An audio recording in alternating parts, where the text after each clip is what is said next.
That definitely really is true. Just to do self-care. Also, for some reason, Foogie's acting funny. Oh, it's fixed now. Anyway, welcome on in, everybody. So, day to play is in like 2.5 hours, but I wanted to react to videos between that, like, because it just felt like, making it at least a couple hour stream. So, oh, this is like showing how the music plays on a thing. This is like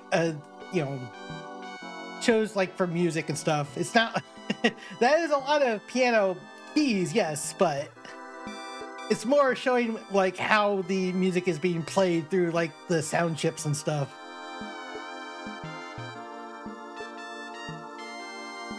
I use this to, play like retro music too, in between the one I have for YouTube. I just like how it's designed. The person I know who did this is a speedrunner, and like they have a lot of appreciation for like having music like this, for people to listen to, just the vibe on a daily basis. Which is full of those little channels. Anyway, so I found out this news, this news for me came up earlier. So I joined Twitch Creator Clubs, like, I think a year or two ago. And then they finally like started a Twitch Creator Club for retro gaming players and all that. So I definitely got the invite for that today. So now I have that right there. I can put in my branding. I mean, it just says retro gaming, but you can talk about retro stuff too. But yeah, I was really happy, so I just wanted to show that. So I'm a part of that team. I have that, if you look below on I guess web Twitch, you can see that light up. So Twitch Creator Club's retro gaming. So yeah, I like that. But I'll definitely keep it on for retro stuff that I talk about.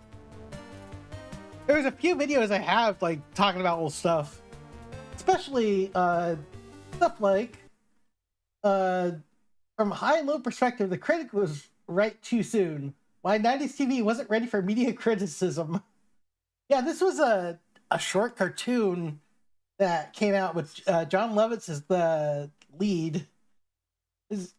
I definitely seen an episode or two, but I didn't know you were married.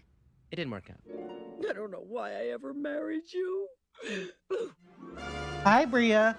Good day and good night. Welcome back to the High and Low Retrospective, the place where we rewind the reels and rewatch the shows that dared to be smarter than the room they were in. Today we're talking about a sitcom that didn't fail because it was bad. It failed because it was too sharp, too self-aware, too early. This one's about The Critic, the animated series that skewered Hollywood, offended network executives, and quietly became one of the most influential cult shows of the 1990s. Saturday morning, wake up to Fox Kids. Yeah, there was a few cartoons like that out there that were above really above the above brim in terms of being sharp about its content. Some were just episodic, stuff for kids that meant nothing more than just buy her toys. But The Critic was kind of one of those above it. I think it was not a Saturday morning cartoon. I don't think it was a Saturday morning, but it showed on other with other sitcoms in the evening. We've got the best tunes, you'll be so glad that you did. By 1994, animated television was in the middle of an identity crisis. On one side, you had family-friendly animation, safe, colorful, merchandisable, and on the other end, a cultural disruptor that had cracked open the door for adult animation, The Simpsons. Ah, yes. The Simpsons. Eat my shorts. The Simpsons proved cartoons could be smart, satirical, and primetime viable, but it also created a paradox. Networks wanted another Simpsons without understanding why it worked in the first place. Into that gap walked The Critic. Not a family sitcom, not a workplace comedy, but a show about media criticism itself, aimed directly at Hollywood, celebrity culture, and the emptiness behind prestige entertainment. It was a cartoon about taste, and that made it dangerous. At the center of the show was Jay Sherman, a balding, insecure New York film critic with a Pulitzer Prize and no social grace. Voiced by the legendary John Lovitz, Jay wasn't cool, he wasn't aspirational, he wasn't even particularly likable. He was right. Each episode revolved around Jay reviewing terrible movies, navigating network politics, and struggling to exist in an industry that rewards hype over honesty. And that was the problem. The critic didn't punch down. It punched laterally at studios, awards culture, celebrity vanity, and the machinery of Hollywood itself. We got a great show tonight, I guess, huh? The same guest Letterman had last night. Sony, I'm sorry. I just can't get past this problem with your age. 22 is just... No, I could see it. I could definitely see it just by the short amount of dialogue there. It's like, I see. old for me. This wasn't satire for kids sneaking cartoons late at night. This was satire for adults who read film reviews, understood inside jokes, and knew the industry was hollow long before Twitter made it obvious. Hey, pal, for $10, I'll let you watch me stand over a steam vent.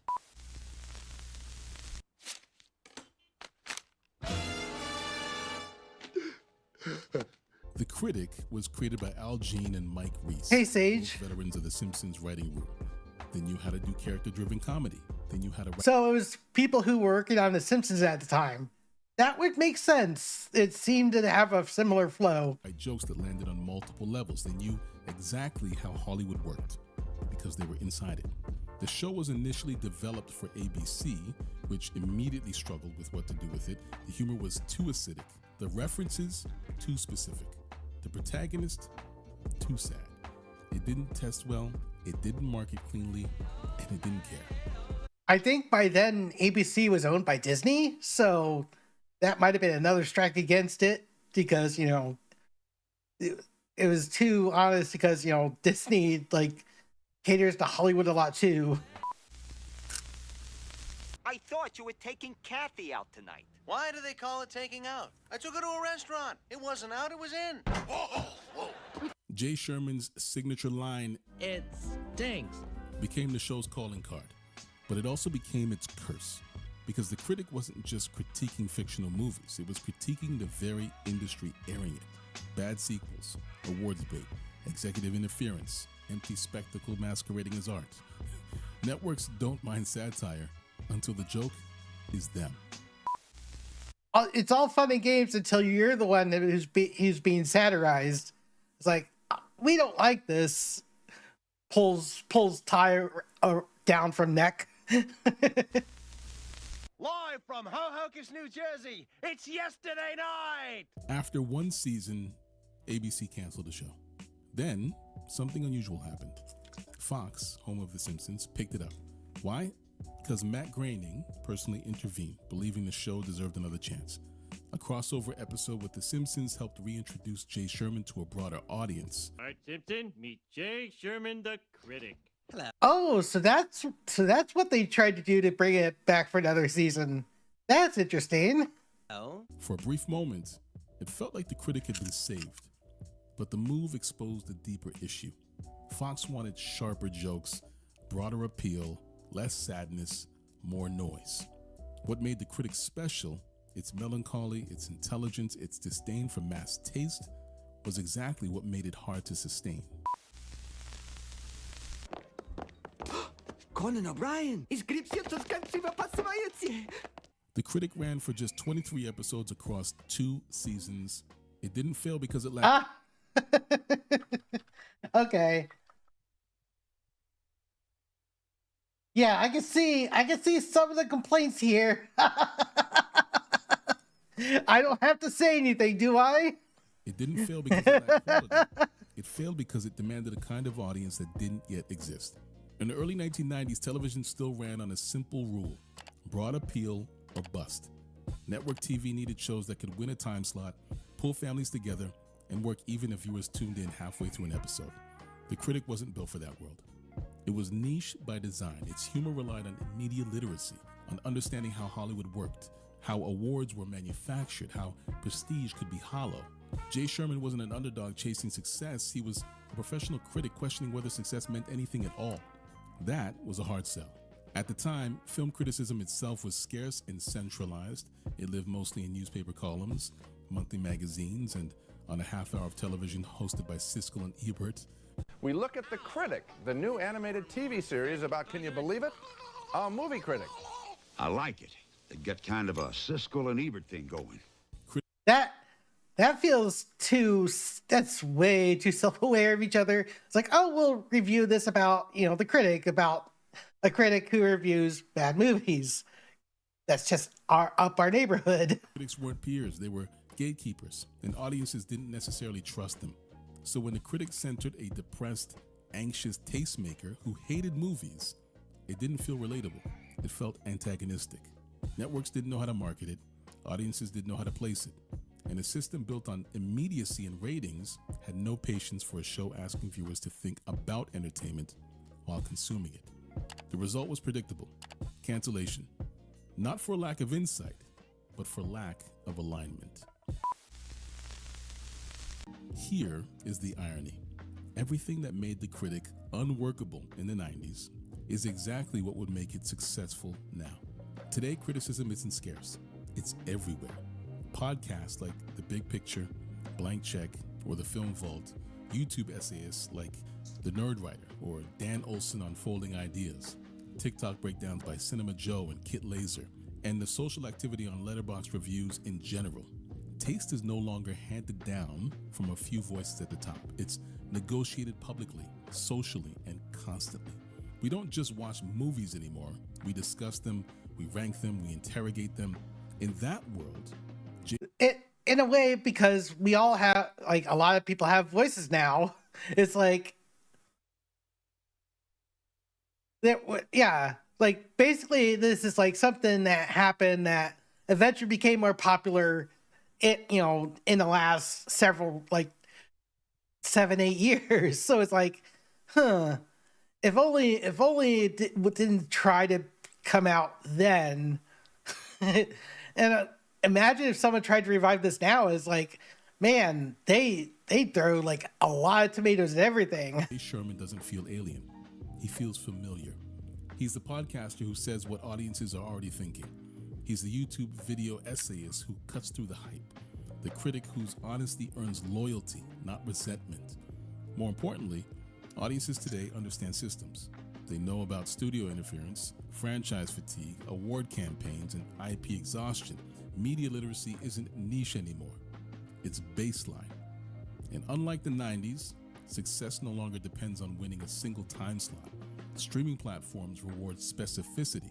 Cult audiences matter, longevity matters, discourse matters. A show like The Critic wouldn't need mass approval today. It would need its people. Even Jay Sherman himself makes more sense now. His burnout, cynicism, and exhaustion feel less like a joke and more like a reflection of how audiences relate to culture in an age of constant content. The show didn't misunderstand viewers. It anticipated them. Our first film is Mission Impossible 2. Tom Cruise is virtually indestructible in this movie because he has an executive producer credit.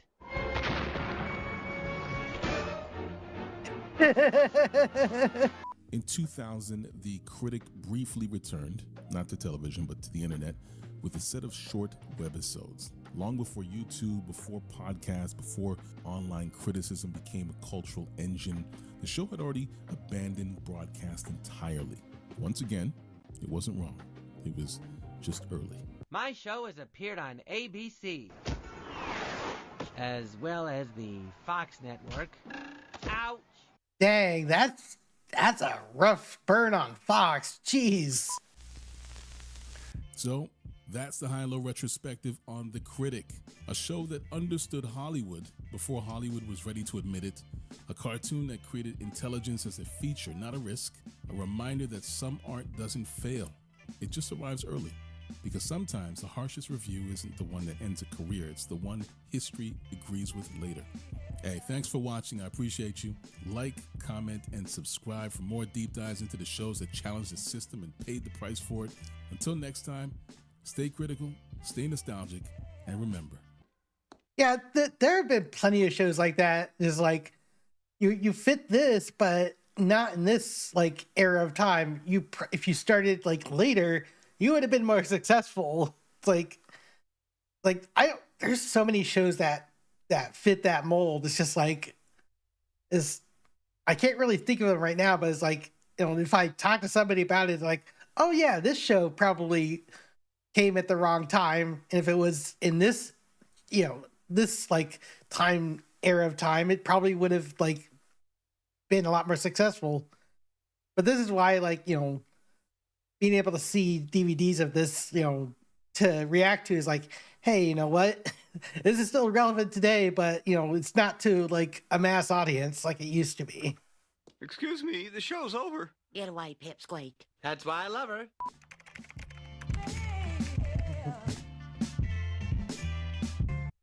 Also, they talk about Mission Hill, which is another one of those shows that fizzled out after a year. It was on Adult Swim for a while, and also Daria was another interesting one that was like a spin-off of Beavis and Butthead, weirdly enough.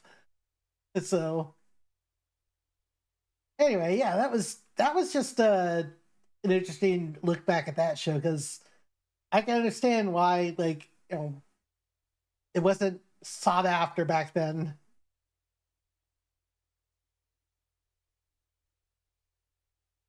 Also, another thing I just saw like show up to me, but this was like 2 years ago. Does anybody remember Teddy Ruxpin as a kid? I think I had this, or like Babysitter had this, and like I've seen like VHSs of episodes and stuff. It was like pretty interesting show. And Secret Galaxy, like these, not at my time. Yeah, it was more 80s basically when I was a little kid.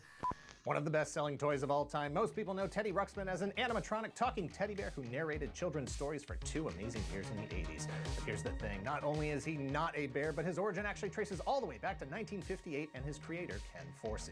Ken Forsee, born in 1936, worked as a production designer on 2 different pilot episodes of 2 different television shows in 1958. One, a puppet show called The Adventures of Sir Gadzooks. The second, a science fiction show called The Flying Dutchman. Neither pilot was purchased, but the experience taught Forsee a lot about making television. Was like Pooh Bear? I think so too. Like there was a talking Pooh Bear, like, or that was very interactive based on stuff. Shows, and inspired him to do something different with puppets on television. Or other types of Bankson in their animated media. Aloud what might have happened to monkey astronauts utilized during the early days of the space race? What kind of fantastic adventures could they have had? Forsee's television aspirations would have to wait until after he finished his service in the U.S. Army. Drafted in 1959, he served for 3 years before ending up at Disney as an Imagineer. Did it just talk randomly to you or other people? Hi Natsume, how you doing? Like, yeah, like it's kind of like Furbies before Furbies. As much as I hate to make the comparison, Furbies are like something insidious compared to Teddy Ruxpin. Working on new Disneyland attractions like Jungle Cruise, It's a Small World, the Hall of Presidents, and the Tiki Room. Through the 1960s, as an Imagineer, he sculpted characters, designed creatures and environments. He got first-hand experience of Disney's new audio animatronic technology that synchronized pre-recorded sound with programmed puppet movements. Forsee worked at Disney by day while taking on other theme park design and development jobs on the side. Oh, the game Simon. Yeah, the pressing 4-button things. It's like, I remember playing with those as a kid, yeah. That's kind of wild. Like 3 things that you wouldn't expect, to be standout. Between all of that, Forsee on his own. Ralph Baer, yeah, like the grandfather of video games. Exactly, yeah. Fully realized characters, Simeon Greep, his friend Grubby, a scientist Newton Gimmick, villains Tweeg LB, and this mushroom-headed guy named Teddy Ruxpin. After Walt Disney's death in 1966, Forsee worked on the Haunted Mansion, which opened in 1969, and the Country Bear Jamboree, which opened in 1972. They were Forsee's last jobs for Disney, as he recognized that the new leadership wasn't going to run things the way Walt did. Thank you to KiwiCo for sponsoring this video. Go to kiwico.com/secretgalaxy to get 50% off your first month of KiwiCo. No. Nostalgia Critic skits? I don't think I've seen Teddy Ruxpin stuff from Nostalgia Critic, but I'm sure Doug has done plenty of things for a while, wow, that I've missed. Hey, Curly Q, how you doing? Shout out Curly Q. Chibi Robo, oh, how's that been going for you?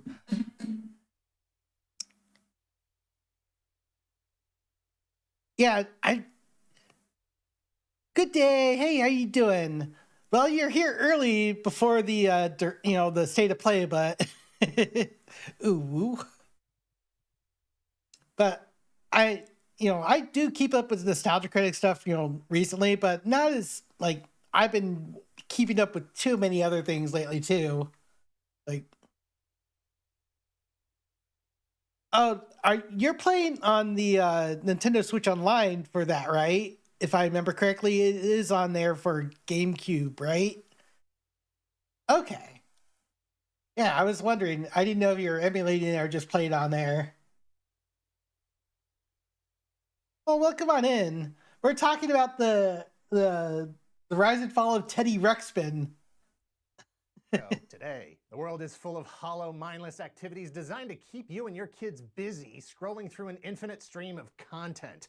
KiwiCo delivers something else, entertainment that is exciting, educational, and fun. KiwiCo offers monthly crates featuring projects for kids as young as 1 month old to teens to 30-somethings, 40-somethings, and beyond. Designed by experts, everything this is really cool. Is included, from detailed assembly instructions to simple answers for all the hows and whys that each project will inspire. Every finished project is its own reward. Oh, it's it's a guitar. That's sick. And depending on the project, it's something that can actually be used in everyday life. Headphones, soap dispensers, decorations, and robots. All kinds of robots. KiwiCo ships to over 40 countries and offers 9 subscription lines, each catering to different challenge levels and topics. I hope he doesn't start doing an apology video with this, because it just reminds me of the ukulele lady. And they make for a unique, creative gift for the kids in your life or for anyone who has kids in their life. So click the link in the description below now to get 50% off your first month by going to kiwico.com/secretgalaxy. Again, that's kiwico.com/secretgalaxy, and thanks again to KiwiCo. By 1975, he had already plotted out 39 episodes for a Simeon Greep series while witnessing a children's television renaissance that included new puppet productions like Jim Henson's Sesame Street in 1969 and The Muppet Show in 1976. In 1978, Forsey teamed up with Charlie Kowalski, Ron Burnett. Oh yeah, this is the first concepts of Teddy Ruxpin. He has some unique buddies with him. And frequent collaborator Bob Anselmo. Thank you, Curly. I appreciate it. Their intent was to raise enough investor money to produce a 10-minute proof of concept for Forsey's innovative new puppet television show, which was now going by the name The Adventures of Teddy Ruxpin. Forsey wanted to create a show where all of the characters were puppets and the world they inhabited was fully realized. It does look very Fraggle Rock. You have a point. To move, to express emotion, and for the children who watched to be more believable. Animatronic puppet heads, full-body costumes, and immersive sets aren't cheap. Brown Squirrel pitched a 90-minute movie for around $500,000 or a full 16-episode season for about $1.5 million to networks, but no one was interested at that price. Hey, The Adventures of Teddy. Hey, old man. How you doing? I hope you're having a good day. Teddy Ruxpin was dead on arrival. A few years later, in 1981, Forsey's aspirations were bolstered by Chuck E. Cheese going public. Created by Atari co-founder Nolan Bushnell in 1977, Chuck E. Cheese helped popularize the use of animatronic puppets in restaurants, malls, and retail storefronts. Forsey worked on... Man, Chuck E. Cheese. I forgot Chuck E. Cheese was just as old as Showbiz Pizza. And I remember seeing Showbiz Pizza commercials way before Chuck E. Cheese. Sid and Marty Krofft's Pizza Productions, as it drafted on the animatronic pizza restaurant fad like so many other pizza joints that seemed to pop up overnight. It didn't last long. Market saturation meant a short life for most of Chuck E.'s competitors. But the knowledge Forsey gained was invaluable. When pizza... Yeah, you mean Chester Cheetah?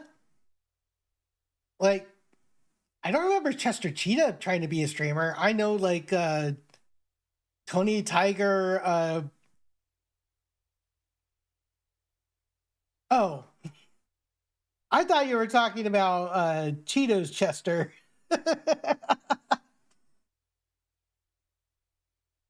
Yeah. Sorry, if you said Chester, so that brought my mind to like something else. But yeah, I do remember that. Productions closed. Forsey bought one of the animatronic bear heads to take it apart and figure out how to make the audio animatronic technology smaller, wearable, and pre-programmable. The Disney Channel launched in 1981, and in 1982, Forsey won the job to create costumes for their live-action Winnie the Pooh series after demonstrating a fully articulated animatronic Winnie the Pooh head he designed and built. With the Disney contract in hand... Wait, the Disney Channel came out in 83? That's approaching 45 years. Oh, man. My brain. He started a new company called Alchemy 2 in his garage and recruited 4 other artists, Linda Pearson, Mary Becker, Leon Heflin, and Larry Larson. No relation. The Welcome to Pooh Corner costumes were essentially full-body puppets worn by actors paired with an external 2-track tape deck. One track contained the character's audio, and the second track the pre-programmed mouth movements. The tracks were sent through a remote transmitter. I think I remember seeing these as a kid. Holy cow. Like, this feels like, I feel like my brain is like, whoa, I remember this. To the costume's head. The eyes, eyebrows, and ears were then controlled by the suit actor using switches wired into their gloves. Welcome to Pooh Corner. Unprecedented puppet performance. In 1983, another puppet show, Jim Henson's Fraggle Rock, began airing on HBO. Kids were plagued with puppet mania. Unrelated to that, also in 1983, the entire video game industry in the US crashed due to an oversaturated and largely unregulated market, and as far as US retailers were concerned, video games were dead. They were so dead, bro. That's why I'm glad I was born in 1984. At least, you know, the concept of reviving the video game industry around here was like starting to happen.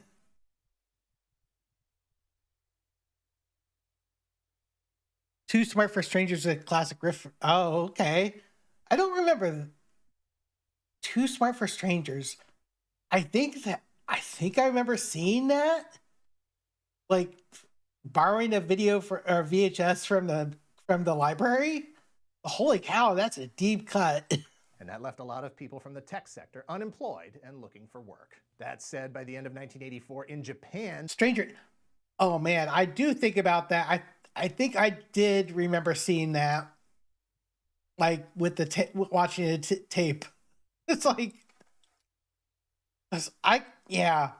Very vaguely. The Nintendo Famicom was the best-selling console with over 2.5 million units sold, and Nintendo was looking for a way to expand into the now toxic US market. Believe it or not, this is important, and we'll come back to it. At the same time, Alchemy 2, the company Forsey started in 1982, had grown significantly. One of the last projects they completed for Disney was smaller, doll-sized versions of the Welcome to Pooh Corner characters to be used in the series.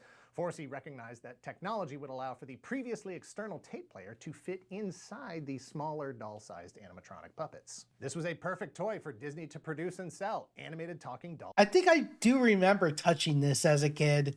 Having, like, you know, inserting a tape into the Teddy Ruxpin. I do remember doing it at least once and being amazed by it. Of their hugely popular characters. He budgeted out the cost for mass producing the dolls, took it to Disney, and they passed. Forsey and his team at Alchemy. Disney, you fools. Characters or potentially licensing up. There was a YouTube horror show called Odd Stories for Odd Children. It was an analog horror style show with animatronic puppets.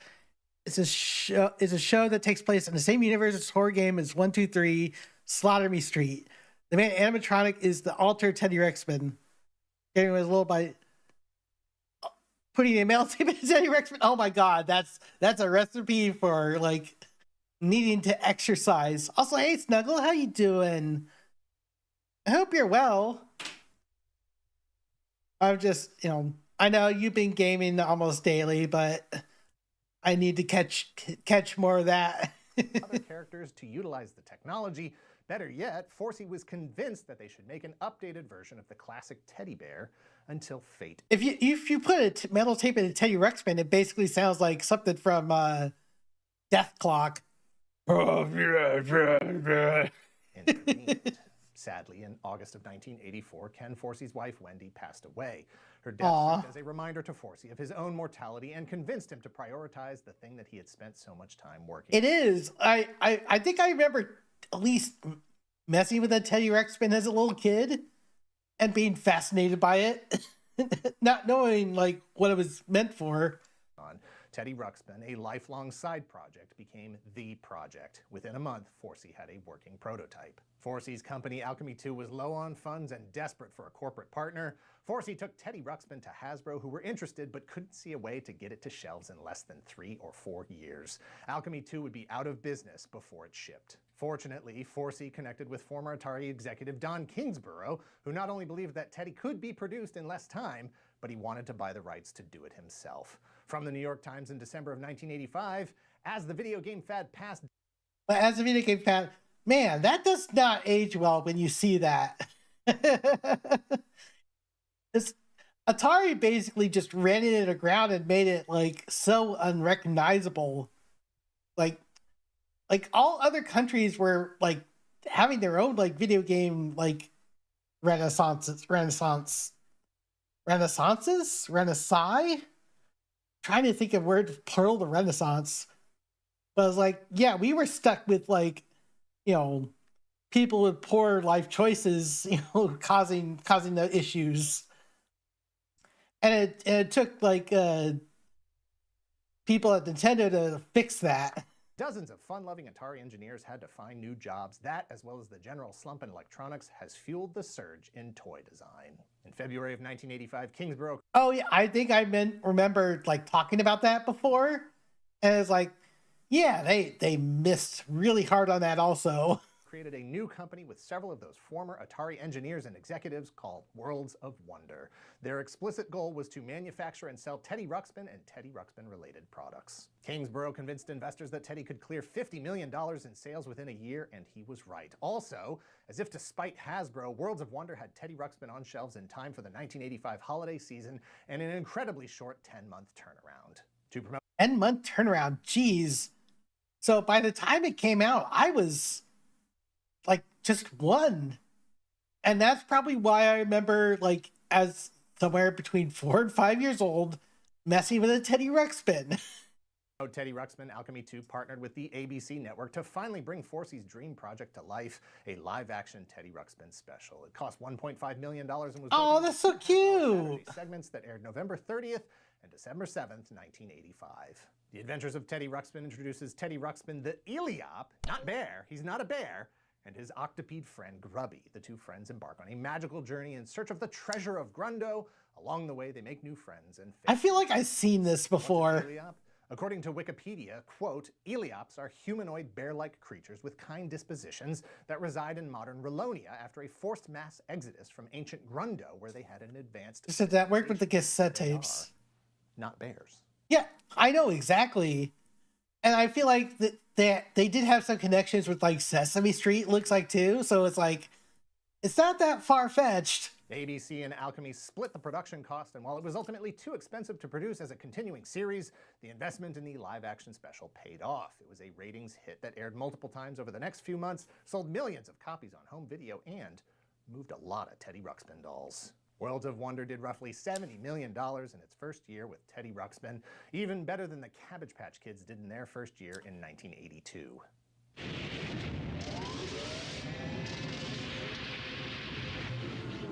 They outdid Cabbage Patch Kids, which is kind of wild to hear about, because Cabbage Patch Kids were like a very dominant toy line for a bit too. I failed again. How about these, Master? Hi there. My name is Teddy Ruxpin. How are you today? Fine. Well then, I would like to tell Teddy you Ruxpin, the world's first animated storytelling bear. Now available. It's alive! It's alive! Yeah. Okay. We need to play the original It's Alive. To the costume. Oh, hold on. Hold up. Why did it...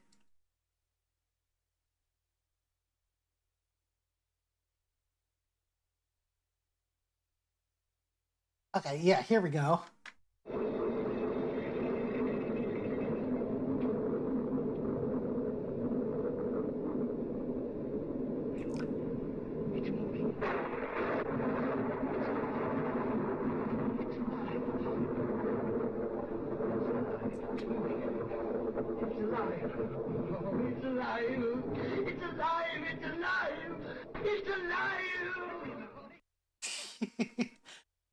Contain him, men. Retailers sold out as soon as they got them in stock, driving up prices on the secondary market. Teddy Ruxpin was the best-selling toy. Was that the horror Winnie the Pooh movie? I forgot that came out like within the last few years. 1985. Take that, Hasbro, Disney, Star Wars, Masters of the Universe, Transformers, and G.I. Joe. By March of 1986, sales were roughly $100 million for Teddy Ruxpin-related products, and also prompted lawsuits brought by Worlds of Wonder against copycats in an effort to control quality and protect their proprietary technology. Oh, the animated one. Oh, okay. Recreate Teddy's success with other licensed characters like Peanuts and Mickey Mouse, but neither had the same kind of success after. That's a shame. I would love to see Peanuts do that too, or continue to do that. So many other similar, less expensive options were available. Teddy Ruxpin made Worlds of Wonder into a retail sales juggernaut. They compounded that success with more success as laser tag raced to 300 million in 1986. That's so cute with the kids playing laser tag. I would have loved gotten that as a toy. Eliopping Teddy Ruxpin's sales. With two of the most popular toys on the market and a reputation for technological innovation, they were an ideal partner for U.S. distribution of Nintendo's redesigned Famicom, now called the Nintendo Entertainment System. Kingsborough and Worlds of Wonder were delighted with laser tag's performance. Who wouldn't have been? They leveraged the strength of Teddy Ruxpin and laser tag to coerce retailers to purchase the Nintendo Entertainment System, even if they thought video games were a dead market in the US. The only way to get to Teddy and the lasers is to buy some Marios. Forsey wasn't excited about laser tag. It's a me and Mario, and I would be more popular than that stupid bear. Teddy Ruxpin was born from his desire to do better for kids, to teach them to be good people, to care about the world and each other, to find value in... Sorry, stupid not bear. Woohoo! Not solving conflict by tagging each other with lasers. By October of 1986, Worlds of Wonder was sitting on nearly $1 billion. Okay, Sears is carrying only old stock, mainly unsold Atari cartridges. Nintendo won't be in Sears Canadian catalogs, but still be in American ones. Ginger gave her tag to Philly Ruxpin. The market's just gone dead and there's no demand for them, said Paul Morgan, toy manager at the Woodward's Hastings Street store. Dang. Worth of orders for Teddy Ruxpin and laser tag, while acting as the only distributor for the Nintendo Entertainment System in the US. Teddy Ruxpin was the top-selling toy of 1986 as well. Take that, Thundercats, Battle Beast Muscle, Inhumanoids, Robotech, Bionic 6, Brave Star, and Sport Freaks. Man, I wish Brave Star did better, though. That's a cool show. Live-action television series already deemed too expensive, The Adventures of Teddy Ruxpin continued on television, this time as an animated series in partnership with Deke Enterprises. The production was moved to Canada to take advantage of the cost savings. 65 episodes ran from December of 1986 through October of 1987. Forsey developed the Bible for the series himself, incorporating many of the characters and plots from the original storybooks and tapes that came with the toys.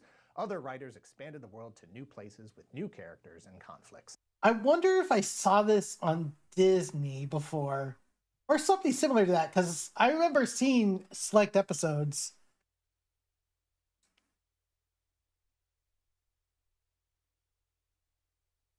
That's why people didn't notice the crash. Oh, I see. That we're on tape. Okay. That's kind of interesting that Sears did that. Phil Barron and Will Ryan, who voiced Teddy and Grubby since the beginning, were retained for the series. Unlike many cartoons of the time, The Adventures of Teddy Ruxpin was a deliberate story with episodes that were not interchangeable in their sequence, characters and subplots developing over time. Oh yeah, they had like Corey Feldman. Jeez. I forgot that they had like segments like that. Of the series and the toys made another dream come true for Forsey, as he was not only able to meet with Jim Henson, but to become business partners with him. Henson loved Teddy. It is wild, yeah. A little jealous of it, and was more than happy to distribute the animated series to international markets through Henson independent properties. It also opened the door to development of a series of Muppet Babies dolls that would have used an even more advanced version of the Teddy Ruxpin technology. Shown off at Toy Fair 1987, prototypes of Kermit, Miss Piggy, Gonzo, Fozzie, and Ralph, if produced, would have interacted as a group through signals sent to them from the magic trunk. Man, that would have been an interesting timeline if that happened. As I love Muppet Babies, holy cow. The full set of 5 animated dolls would have been cost prohibitive, but not completely out of the question. and it might have happened if not for the financial troubles that Worlds of Wonder found themselves in. Damn, we're in a tight spot. Damn, we're in a tight spot. Damn, we're in a tight spot. By October of I love that. I love that movie. Oh, Brother, where art thou? Is so good. 1987, the NES's sales were defying all expectations, and as They're going turn the page. Deal with Worlds of Wonder Like, in favor of well, sometimes kids don't know whether or The not. market in the U.S. had changed significantly, and Nintendo of America was almost single-handedly responsible. Like Atari and Chuck E. Cheese before him, Teddy Ruxpin's success in such a short period of time fueled dozens of copycats and knockoffs that oversaturated the animated talking doll market. For Christmas of 1987, Worlds of Wonder grossly overestimated the demand for Teddy Ruxpins. Corky. I don't remember the toy that inspired Chucky, really? Even worse, laser tag suffered a public relations setback as a nationwide effort to ban guns as toys picked up after incidents of police shooting kids carrying what they thought were real guns. And on October 19, 1987, the stock market crashed, causing retailers all around the country to cancel their orders. Oh. Well, yeah, that led to a recession, didn't it? Oh, boy. Not good. Leaving Worlds of Wonder with warehouses stocked full. Oh, yeah, I remember my buddy. Laser guns and unmovable bears. Eliops.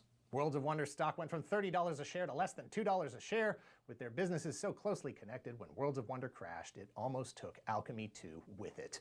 Forsey, heartbroken, stepped aside and named a new company president who knew it was her job to lay off the hundreds of staff, liquidate the assets, and close down the company. Out of Rich's Corky doll. That's funny. I think I've seen some of Red Letter Media, but there's too many things I'm trying to like digest into that I might get some. To close the doors completely, there were signs of hope. In 1989, Worlds of Wonder filed for Chapter 11 bankruptcy protection. In a last-ditch effort to save the company, Worlds of Wonder introduced new core products exploiting the Teddy Ruxpin license. A line of baby Teddy and Grubby dolls, a movie projector, a phone, and other low-quality products because Worlds of Wonder weren't what they used to be, and neither were Alchemy 2. That said, in 1990, Worlds of Wonder finally closed for good, allowing Alchemy to take back the Teddy Ruxpin license. And in 1991, Alchemy found a new partner in Hasbro who redesigned the doll to be smaller and incorporate cartridges instead of cassettes. After selling over 6 million units in 2 years with Worlds of Wonder, Hasbro sold roughly 500,000 in 5 years. Alchemy terminated the... Yeah, it's kind of crazy because it's, cartridges are becoming just very, like, common use in the middle to later 80s. So it's like, it took them a while to be like, let's use that instead of cassette tapes. So, license in 1996 due to an unacceptably high failure rate in the with smart devices. That would not surprise me, and I'd be really impressed to see it. 2 years later, in 1998, Alchemy and Teddy Ruxpin were back in business with Don Kingsborough and his new company, Yes Entertainment. Teddy got a makeover complete with a new shirt, new art, new interactivity, CD-ROMs, and even a more competitive price point. Alchemy withdrew the license shortly thereafter due to financial troubles that Yes was unable to reconcile. It marked the second time that Alchemy misread Kingsborough and Kingsborough misread the markets. Also, some people may have been doing crimes. After nearly a decade in hibernation, crimes, you say? Teddy returned for a fourth time in 2005 to celebrate his 20th anniversary, this time with Backpack Toys, who upgraded Teddy's tech to digital ROM cartridges. Ken Forsey was back as well, and Linda Pearson, one of his original partners in the earliest days of Alchemy, managed the overall production. One of Ken's goals was to develop a Teddy Ruxpin feature film. To bring the market up to speed, he facilitated the release of the entire series on DVD for the first time. I do remember seeing those some of those episodes. The movie would have served as a continuation of the original series, essentially episodes 66 through 70, but it was never produced. His health began to decline, and in 2014, Ken Forsey died at the age of 77. 3 years later, in 2017, Teddy Ruxpin was back again, this time from Wicked Cool Toys. New technology allowed Teddy to have a solid-state drive with 3 stories installed on his hard drive right out of the box. You can download a solid-state drive. Man,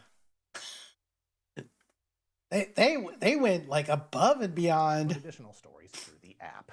In 2018, Alchemy and the Jim Henson Company entered a development deal to produce a new Teddy Ruxpin animated series. It would have been a complement in style and tone to their 2018 reboot of Muppet Babies, but it was never produced. And in September of 2021, DJ2 Entertainment, a company whose website is broken and hasn't tweeted or posted on Instagram since 2022, announced that they had secured the rights to develop a Teddy Ruxpin movie and potentially an animated series.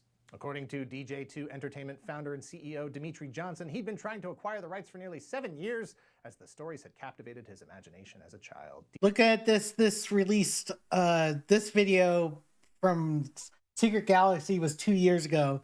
So I don't know any new details on that. DJ2 has been, quote, Hollywood's premier production company known for adaptations of video game IP into film and TV, with the 2022 Sonic the Hedgehog movie being their biggest success. Their Netflix series Tomb Raider: The Legend of Lara Croft starring Haley Atwell is set to be released sometime this year in 2024. If all goes according to plan, Lara could pave the way for a future filled with Teddy Ruxpins. Teddy Ruxpin was a technological marvel during a time. Wonder how successful like in Watch that is. Friends and adventures that taught real lessons about life and morality. Beyond the incredible innovations introduced to the toy market, Teddy Ruxpin exists today. Oh, did it start production last year? Okay. At least that's something. He is another victim of the constant recycling of legacy brands from the 80s. That said, many under Amazon MGM, we'll see how that goes. A testament to Forcey's desire to make a real positive change in the world through his creations. Thanks for watching. Please hit like, hit subscribe if you're not already a subscriber. Thank you very much to those of you who already are. If you're in the position to help the channel grow, if you would like early access to the videos ad-free, as well as behind-the-scenes features, sneak peeks at upcoming projects, and exclusive monthly podcasts about the show, please visit our Patreon at patreon.com/toygalaxy. Thank you very much to Billy Tuma and all the people at Grundo Gazette for the Ken Forcey Come Dream With Me Tonight documentary series available here on YouTube. It's 9 hours of comprehensively researched information straight from the people who brought Teddy Ruxpin to life. It was an invaluable resource in the creation of this video, and I encourage everyone to go check it out. It is a far deeper and more nuanced story than even we expected. Ken Forcey brought so much magic into the world, and the documentary has preserved that story for future generations. To be clear, he is a bear, even though he is not a bear. He's an heliop. I just love, we tried to, you know, clear the air there, but it just sounds silly no matter how you phrase it. He's just a bear, man. The special wording does not change much. That's just me. Anyway, on to something that I'm really eager to share because it's been a while since I've been able to do this. James is back with something, you know, not as surprising as E.T. for PS1, but probably something, you know, more chill. I don't think I really heard much about Contra Force before. Don't you just hate the winter? You're stuck inside from the snow, you're depleted of energy, and need your vitamin D, or more like vitamin C. And you know what kind of C I'm talking about? Dun, dun, dun, dun! Dun, dun! The original Contra kicked so much ass there was no ass left to kick. But then came Super Contra, which was like 1,000 angels in your pants singing hallelujah. And just when you thought it couldn't get any better than this, a whole new console. Where it feels like he didn't write it. Ah, I see. Well,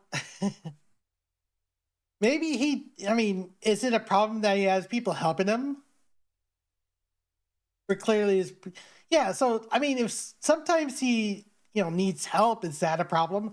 I hope we just don't go back to that issue several years ago where, you know, people who were writing for him plagiarized, which was the main following thing.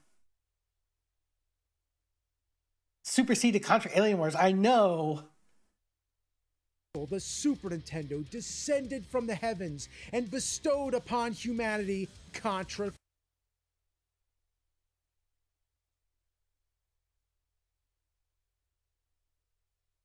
So he can stick to writing. Yeah. I love Contra 3 way too much. I know I can't beat it on hard yet, or I haven't tried, but I at least complete it on normal.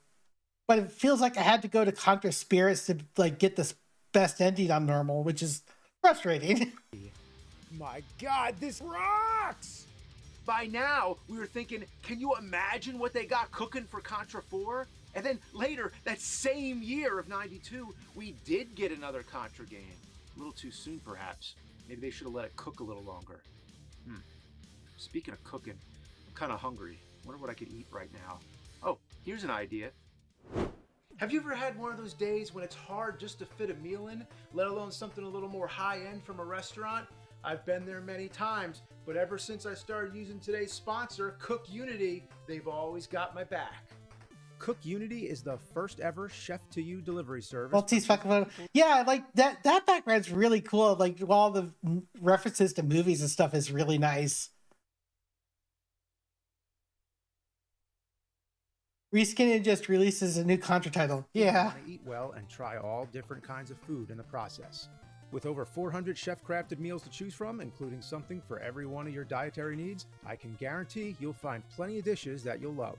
One thing I really liked about Cook Unity is that when you're selecting each meal, you're given a little background information on the chef that created the dish, too. Yeah, another it does seem like another HelloFresh, or is it Factor 50 or something that has these meals. It's like, you know. The convenience factor is also a major bonus. You know who to blame, yeah. I recommend Cook Unity to anyone. The food's that good. But they are especially nice for anyone constantly on the go, like I am. Oh, and I think my favorite is the spicy... Not using child labor. Oh. This is probably, like... yeah, that's not good. So, I would... If it seems like he's not using them, then that's probably why. He wants something that's more clean with, like, you know... own backing. Drunken noodle-style linguine with shrimp by Chef Hong Tai Mi. The meals are delivered straight to your door fresh, never frozen, and are ready to heat up and enjoy within minutes. Not only does Cook Unity save you time and money, but it also helps... Basically glorified heat up meals, yeah. The food looks great, and like I already said, it tastes great too. To get 50%. Some people see this as an investment, so fresh to your door, in a way to stay healthy. Link in the description below and use code CINEMASSACRE. Again, to get 50% off your first Cook Unity order now, just click the link in the description below and enter the code CINEMASSACRE. Yeah, exactly. Now that sounds like a plan. I like that guy. He's cool. Anyway, let's get... Before we get to the next part, to the Contra, we're about to hit an ad break, so I'll be right back.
Welcome back, everybody.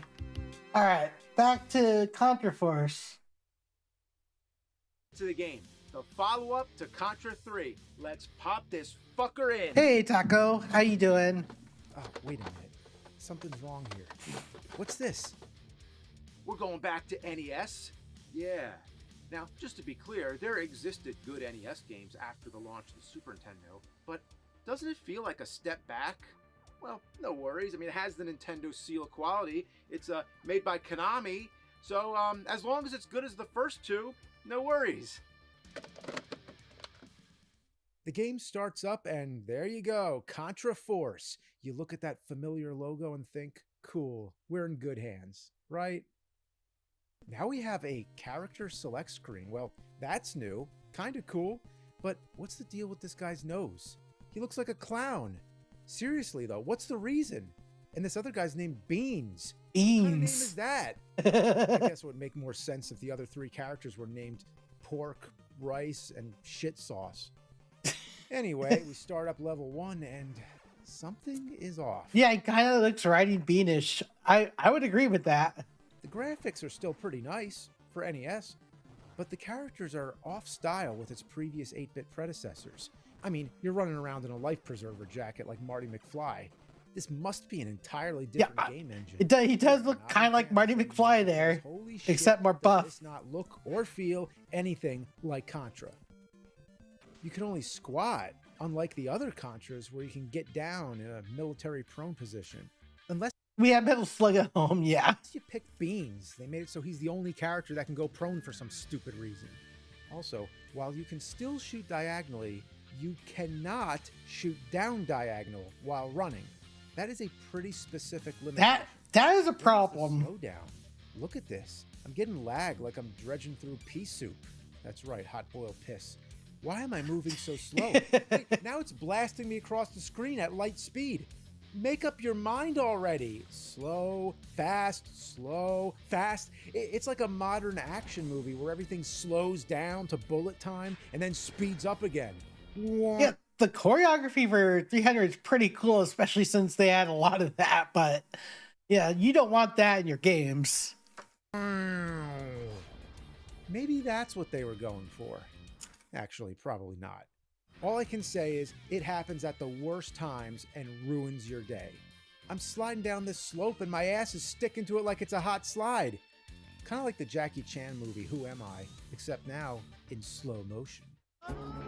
Is there anything copied?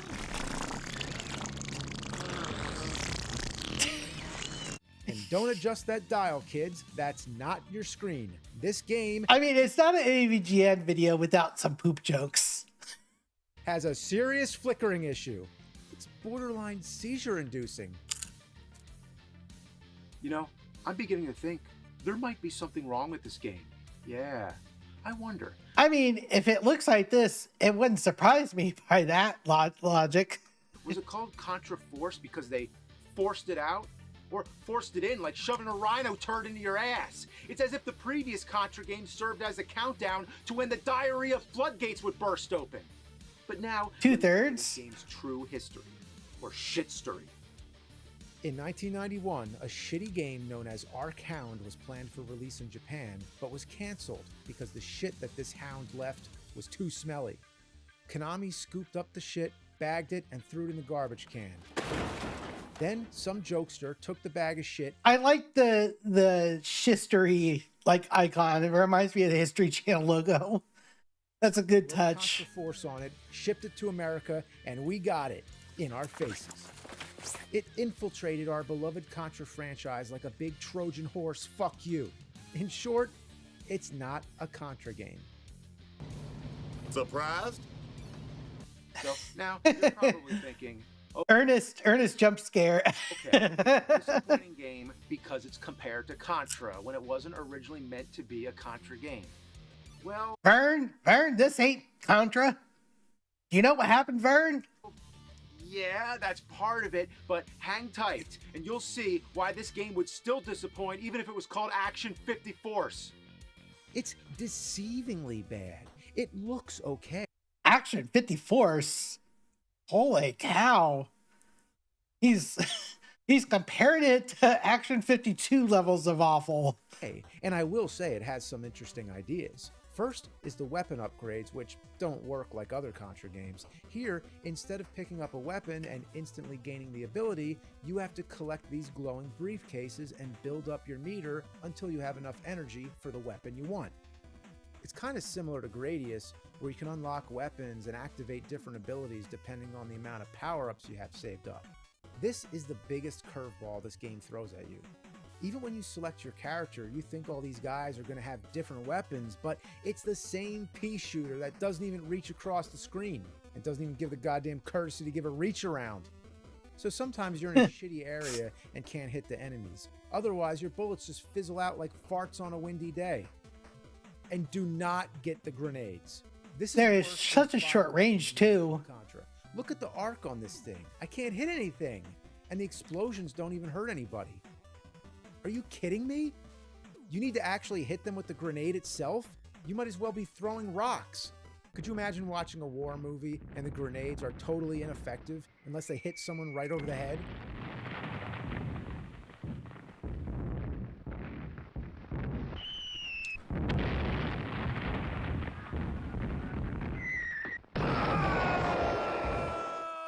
The other mechanism. Yeah, that would seem kind of stupid, wouldn't it? You have to be dead on. Is how to select the other characters. You can swap between them, sort of like in Ninja Turtles, but you can also call in one of your buddies to fight alongside you as an AI character. But first of all, the game can't handle this. Everything starts flickering and going apeshit. And the other problem is they can only last for 5 seconds. I'm not kidding. 5 seconds. And then you got to pause the game, go back into the menu, and call them again. So you're spending more time in the menu than actually playing the game. What's the point of this buddy system anyway when the buddy doesn't help at all? A real buddy would be somebody to talk you out of playing the game. Let it go, man. Just put the controller down. Let it go. It's not worth it. Alright, let's get down to the shit. Level 1 is among the hardest levels in the NES library. It took me hours just to finish the stage. And there is no 30 live code, just as February doesn't have 30 days. It got screwed over. The first big fuckle happens when you run into these smashing pillars, right out of Castlevania.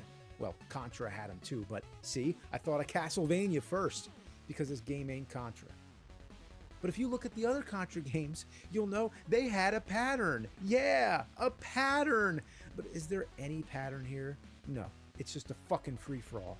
Why do these things exist anyway? Do the bad guys... Yeah, that just like you get just squeezed in there. You can't really do anything. Guys use them to compact their trash or something? The timing is just all over the place. Most often, I just die and use the brief invincibility to run past. Oh, what the fuck? Now I'm stuck on the edge of the screen. It's like the game can't keep... Yeah, I've seen this available to watch for a little bit. It was like, I want to share this. Up. The enemies keep appearing right in front of me. I mean, can the screen adjust already? And I can't go back to fix it because I'll get smashed by the pillars. After I get through that nightmare, the game ratchets up my blood. Yeah, nice. 35 days, rather. Fans over a spike pit. Classic. Of course, there's an enemy shooting at me as I'm floating through the air. Too bad my bullets can't reach him before I jump. Did I take some fizzy lifting drink or something? I guess I need to upgrade it to show watch streaks too. Fan, you're floating and you think everything or something. Fine, but that middle area with the spikes, gravity comes back and says, "Hey, you owe me." I mean, with all seriousness, what do you think would happen if you tried to float over a bed of spikes? Freaking gravity being problems again. Fans, though, yeah, that's indoor skydiving. That's real. You can actually do that. You know, that guy looks familiar.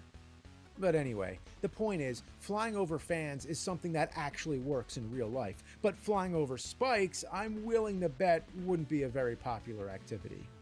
Hey Zephon, welcome on in. Expected in this game. I'm doing good. Also, I wanted to say, AVJ is going well. Like, I'm learning about a Contra game that's not really a Contra game. Also, I wanted to say I'm sorry for the other day if I sounded kind of grumpy. That wasn't on you. That was me not having the best amount of sleep right now. Yeah. And yeah, for this, I feel like this doesn't hit me as much as the ET PS1 game video did. because that one was more of a surprise to me. This, I think I've seen people play this before. It's just like, sure doesn't have the Contra feel. Is because that first fan is giving you the That's because it's not. And you think that's enough to get you over the spikes. But instead, it just blows you all over the place. Just like this game is blowing. And if you don't land on the bottom spikes, you can be sure you're getting launched up to the ceiling spikes. And not to mention, I'm getting shot at. Look, the rocket missed me by the skin of my gonads. I managed to kill the enemy, but then I landed on the fucking spikes. Fuck. Fuck. Hang on, I'm starting to realize there's a third fan. Yeah, can you find it? Look for the third fan. Take a good hard look and tell me, where do you think that third fan is? Well, it's right up there. Yep. You never know because it's nothing like the others. Well, that one is blowing me horizontally, which means this game blows every which way. That's what you need to get over the spikes. But if you accidentally shoot out that third fan, you're fucked. Wait, shooting the fans? Can you do that to the bottom fans? Oh my God. Oh, you can. You can just shoot them and then walk over it? It does feel weird, yeah. You can just shoot them and just walk over it. Never in my wildest dreams would I have guessed that. But here we are. And listen, I'm not complaining. I just cannot believe such a difficult obstacle can be thwarted this easily. Next, you're going to tell me those godforsaken pillars can be destroyed. Wait a goddamn minute. You could just shoot them too? Oh my God, why did I put up with all this goddamn bullshit? How did I not realize this sooner? Man, they present it as a real obstacle when you can just blow it up. I think I'm dealing with a legitimate gameplay challenge here. But no, the game's just fucking with me, making a horse's ass out of me. And it's pissing me off. I've got a few moments of that where I realized something can be changed, like when doing platforming. And it's like, oh, I see. They just wanted me to think I couldn't mess with it. Maybe that's why the game slows down. There's so many destructible objects on the screen. Even boxes and things you would think are... Yeah, like so much 3 FPS gaming's going on though, too. Instantly. But hang on, watch the replay. Did he just trip and fall on me? The boss killed me by accident. So let's discuss one other thing here. Not that he looks like Crocodile Dundee if he were wearing all green, but many of the characters, mainly the bosses, are oversized human beings. I don't get it. Are they supposed to be real people or some kind of mutant giants? It's as if you and your friends are playing with action figures like G.I. Joe or something, but they're totally different scales. It doesn't make sense that they can interact, but you just use your imagination. I mean, if that's the way to tell someone it's a boss enemy, then that's how, they design it that way. Imagination and roll with it. There aren't any aliens or robots in this game. I expect my bosses to have a little bit of size on them. And by the way, what's with this guy? He's tugging his gun. He's jerking off. Level 2. There's a game that I know called Red Alert that has huge huge enemy sprites. And I don't mind that at all, but at least it gives you the idea of where to shoot at. Is so much easier. And it's one of those top-down stages. Hey, look, I moved the character off the screen. That's something new. It's kind of creepy, actually. Almost like he could have... That being said, I want to play Red Alert someday. I've seen so many people play it. Ikari Warriors, then Contra. It even has the scrotum guns. And this is great right here. I can't even see my character. How am I supposed to play like this? And I imagine this is exactly what the inside of a nuclear sub looks like. Yeah, the brick flooring, I bet, is perfectly accurate. Also, you gotta love when the boss takes 400 fucking hits. Jeez, you think they made this guy strong enough? Just die already! Fuck! Level 3 is back to side-scrolling, and the first big piss-off is this elevator. My first problem with it is that it leaves without me. Geez, you can't even wait 2 seconds? How impatient. It explodes. Well, that's some real shitty elevator design. Imagine an elevator that only goes up once and explodes. Next problem, there's guys firing homing missiles at you, which you can't dodge because you're on a fucking elevator. If you leave the screen, all the enemies respawn and you gotta do all that shit again. It's the epitome of ass fuckery. So you're able to climb these chains, but not the ladders on the first stage. That makes a lot of sense. Oh god, and then wait till you have to jump and reach that swinging hook. Come on. Come on! Fuck! Okay, now you gotta jump on this moving platform. What the fuck? It exploded? This is a sick joke. I feel like I'd have more fun platforming with Batman compared to this. That game get a lot more frustrating. You wanna know the real way to do this? You gotta leave one box to make the screen go up higher so you can jump on the platform before it blows up. It's almost like you have to figure out how to cheat the game just to survive. And you don't want to miss any of these jumps, or else you go down, down, down, and have to play half the fucking level all over again.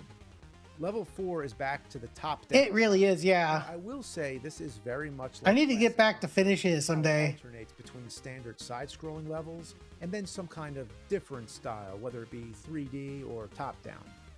Strangely, it always happens on level 2, but the next time is either level 4, 5, or 6. In fact, if you take the first 4 Contras, not counting the Game Boy one, you get the numbers 24, 26, 25, 24. Mathematically, this sequence can be viewed as an oscillating pattern where every other number is a 2, while the intervening numbers follow a non-linear path, 4, 6, 5, 4. You know what this means? Absolutely nothing. This level sucks. just thought he'd let us all know what he discovered there. You're walking on a plane and you come to the edge of the wing thinking it's a dead end, but actually you have to wait for another plane to come so you can cross over. And you got to do this across many planes. It has to be precisely when the wings touch tips, which is like 1 nanosecond. You got to do it right when it happens or else you fall to your doom. Oh, fuck. It's never clear where you're supposed to go. That's I made it all rough. the way to the cockpit, like where this game belongs, but nothing happened. Level 5 is the final stage, making it a short game, but thank God. Hey, look at this dipshit. He fell down the missing stairs because I shot the stairs out. He's so familiar with it, he goes down those stairs every day. So then he's like, what the fuck? Dumbass. Ooh, down the stairs. When you die, you lose all. Hey Kaz, how you doing? And your meter resets. So unless you're playing with pixel perfect precision and are dodging everything coming at you, How's the gaming been lately? Is fucking pointless. Anytime you think you're finally winning at this game, something will rip the rug out from under you and kick you in the balls on your way down. If you lose all your lives, you go back to the beginning of the stage, which is similar to the original Contra. At least they give you unlimited continues. So your torture can be never-ending, like an everlasting shit stopper. Because if you were sucking a regular turd, it would be gone eventually. But not this. Anyway, I reached the final boss. Yeah, no problem. Out of the helicopter from Super C. I mean, it's not an exact graphic swap, but it looks almost identical. This guy is a real motherfucker. You gotta swap between all your characters to keep yourself going. Well, in the words of Rambo, fuck 'em. I'm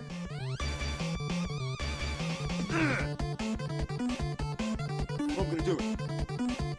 Fuck! Ah! Yeah, this 3 frames per second shooting is like. Yeah!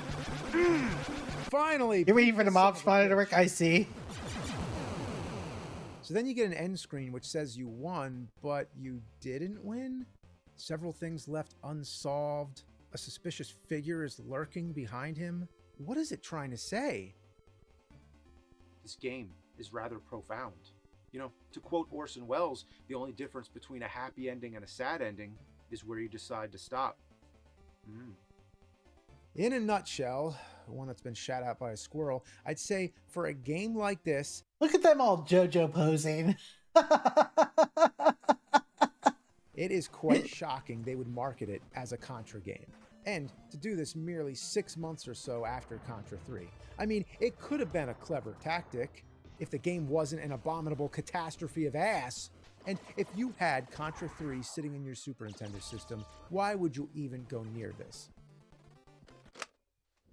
Contra or not, this game needed to cook in the oven a little longer. Yeah, just, a year or two, work out the bugs, put it out on Super Nintendo, and maybe it could have been a halfway decent game. Well, I'm going to do what Konami should have done in the first place.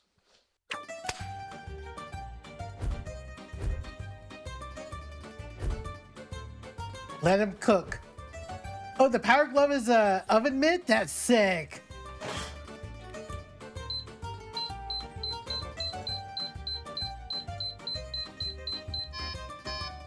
It's so bad.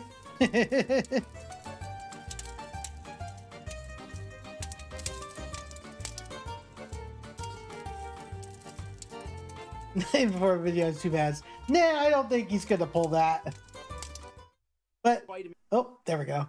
That was a fun, like, lesson learned about how just because something's called Contra, it doesn't mean it really is a Contra. But I'd love to get a Power Glove oven mitt. That would be super sick. Ludicrous speed good, yeah. Let me see. Now let's go with this. So I saw this a while ago. It was like 2 months ago. The dumbest cheated speedrun FF7 history by explained by Abysssoft. They got on the plaid. But I remember seeing someone react to this. It's like, I'm curious about this because, like, FF7 speedrunning, like the OG has been, like, a lot has changed over the last like half a decade or so. Final Fantasy VII is a very interesting speedrun from where it started over 20 years ago to what it. Yeah, you can literally skip this part and take away like 15 to 30 minutes right there. It's like you could clip through the guards here, which is really interesting. It's like really early in the game too. Looks like now, the run is almost unrecognizable. For example, initially you had to save and quit to skip the Zalem, an overworld monster that chases you. Then it was discovered that by timing your run at the correct time, you could avoid it. And currently, a manipulation is used to catch a chocobo so you can clip through the mountain, so the Zalem isn't even a fact. Oh, yeah. You can even skip this part now. You don't even have to go through the Mithril mines. So you miss out on stuff like the Turks talking to you. Like, just such weird like clipping like technology happening here.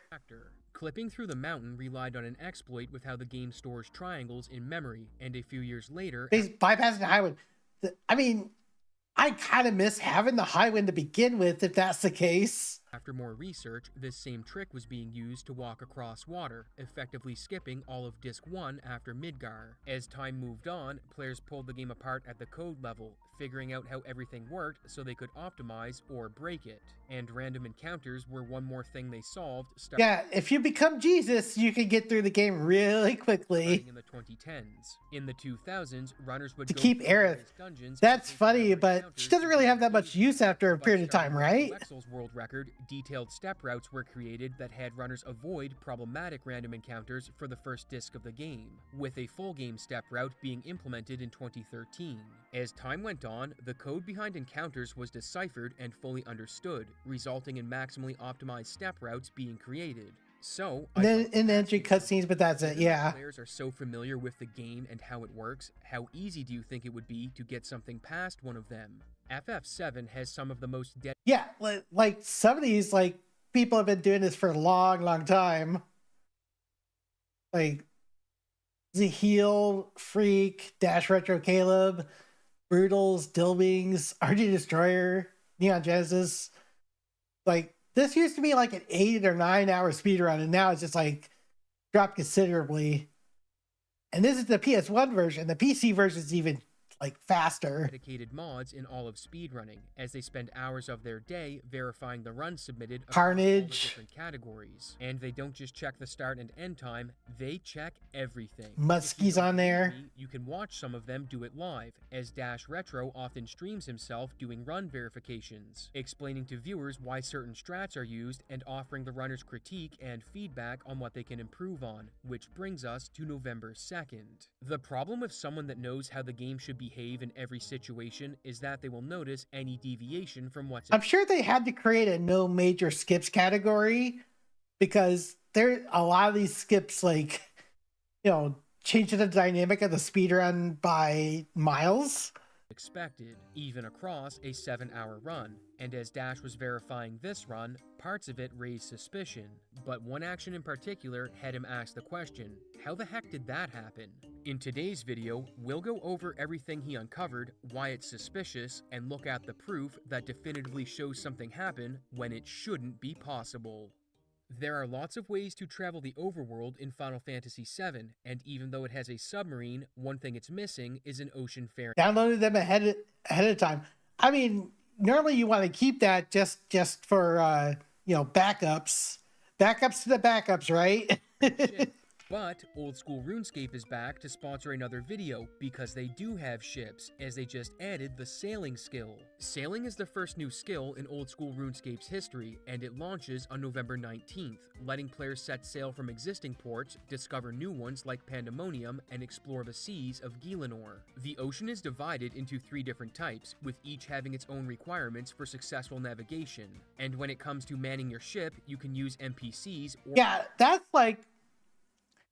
like, you know, you could have it sounded like you could have gotten away with it, but, you know, he just didn't want to take any risk and just let the scene completely.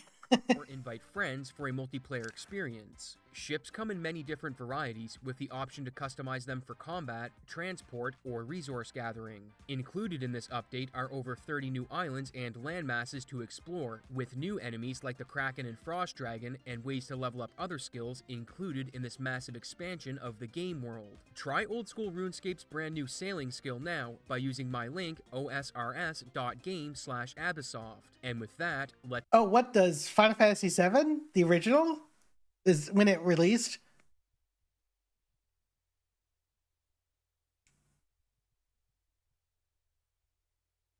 Okay, I don't know. We'll have to see. It's been a while since I listened to this, but watching it is kind of different. Dash Retro was streaming attempts of Final Fantasy VII Any% when unfortunately his run died at Materia Keeper, a boss whose HP you need to manipulate to be 7,777 so that when you poison it, the poison tick will one-shot it with lucky 7s. However, on Dash's attempt, his Materia Keeper fight spiraled out of control, so he popped in Tormented Souls 2 for a few hours, then decided to verify an FF7 speedrun that had been submitted to the leaderboard by Tiki Liger. Yeah, Materia Keeper kills a lot of runs, especially since you have to do a trick like that. And it's a very precise, strategy also. Live on stream. During the first 10 minutes of the run, he comments on Tiki's step count. Encounter 1, 2, 3, 4, 5, 6, 7. Yeah, that's like 7.5 they kind of took, maybe barely 8. So that's fine. It's enough to underwalk the encounter. But what it's gonna do is, if they're using the no long range, or if they're using the long range route, it's gonna make it take forever to force the encounter for the preemptive setup. And since you probably don't know what a step count is or what he's talking about, let me explain. In Final Fantasy VII, there's a variable called the danger value that goes up every step you take. So putting it on a graph, I like this little image that Abysssoft has, like Cloud with just shoes. The danger value on the y-axis and the number of steps on the x-axis. There's a further distinction with steps, however, as steps taken while walking generate less danger than steps taken while running, but the main point here is that moving increases your danger value. So you might be wondering, what about the danger value going up triggers an encounter? And that's something called the step ID. This is the code for random encounters on screen, and rather than explain each line, all you really need to know is that eventually it looks at a random table that actually isn't all that random. In fact, it's hard-coded into the same order each time. So earlier, when we saw Dash commenting on Tiki's step route and how it would play out, he wasn't speculating, as Tiki is using the same step route that Dash uses in his own runs and has even made tutorials on. So, he knew exactly what Tiki had to do in order to stay within the bounds of the step route. To show just how much Dash knows about the step route, here's Tiki's Shinra HQ section. There are two different ways to go up the building, the elevator or the stairs. If you take the elevator, it has to stop at 3 to 6 floors, but with a complex manipulation, you can avoid stopping at floors that give encounters. If you're not doing the manipulation, you'd instead take the stairs, as an unmanipped elevator has the chance to kill your run. However, if you do this, Opponent Japanese players using turbo controllers. I mean, Famicom time. I mean, yeah, because Japan like accepts the use of turbo controllers to, you know, because it's like an issue of like, you know, having to press the button multiple times for like dialogue and stuff. I mean, I joined Twitch because of speedrunning, so I know about like the differences between, you know, speedrunning between regions, you know. So it's like, and I just feel like, you know, people should just accept like what certain communities like allow and don't allow. It's like, you know, there's gonna be that thing that happens. your step route needs to change, and here's Dash explaining this as he verifies the run. And then taking the battle back here is very good on stairs, because the thing about this fight, this room is not hostile before you get that fight, and it is hostile after you get the fight. And that's why when we come down from the elevator, we run really close to them right here before we initiate the fight. We run underneath the detection box. Oh, that's rude for whoever stole some of his Mario Kart videos. Because we want to not use steps. Right. It should be clear by now that Dash knows a lot about the step route, and before we continue, we should talk about the overworld briefly. I definitely would love to see that. While overworld encounters can be manipulated, they require some extra setup, like precise camera angles and starting them at specific in-game times. So it's very obvious when they're being used, and the only world map manip Tiki uses is one to catch a chocobo, and not long after, he's back into dungeons. Going into the first Genova fight, everything looks good, as Tiki executes the step route to get a preemptive attack, where the boss is facing away as the battle starts. Another important aspect of this run is using Cloud's Braver limit enough times to level it up, and Dash notes that Tiki could have executed one of his turns better in that regard. So right here... Yeah, Pokemon has a lot of stuff that can, you know, be used to glitch through the game. And doing it without, you know, without any major glitches or like glitches at all is, you know, still pretty fun to watch. Red just threw a grenade, but Cloud is bravering. So Red's ATB is about to fill. Here's the deal. Her next turn is already queued up. It does not matter when you put in this red grenade. So what you should do is don't put in Red's grenade until Cloud's ATB refills, and then put his in first, so that he stays first in the turn order. It's honestly quite... Wait, does Sadness increase defense or lower defense? I forget which one it is, because like one of them helps increase the meter, one decreases it. Impressive that no matter how far Tiki deviates from the optimal strategy in a fight, whether from his own error or RNG on the game's part, that Dash knows exactly what to do to recover or minimize the time loss. Going back to the overworld, in the first half of the game, there are a lot of sections where you need to navigate the world map, and Dash notices something that seems completely insane. Tiki isn't manipulating his overworld encounters, and his luck is completely nuts. This is no world map minute. That is insane luck. Dude, the world map traversals on this run have been crazy. We'll circle back to the world map later, because up next, Tiki takes a fight in the City of the Ancients as he's getting the water ring, and you would expect him to at least get into one encounter on the map, like maybe two, and you have to run away from those? You're supposed to take 18.5 steps after the battle to maintain the step route, which he does. However, he does it in a very surprising way. Let's see if you can catch it before Dash does.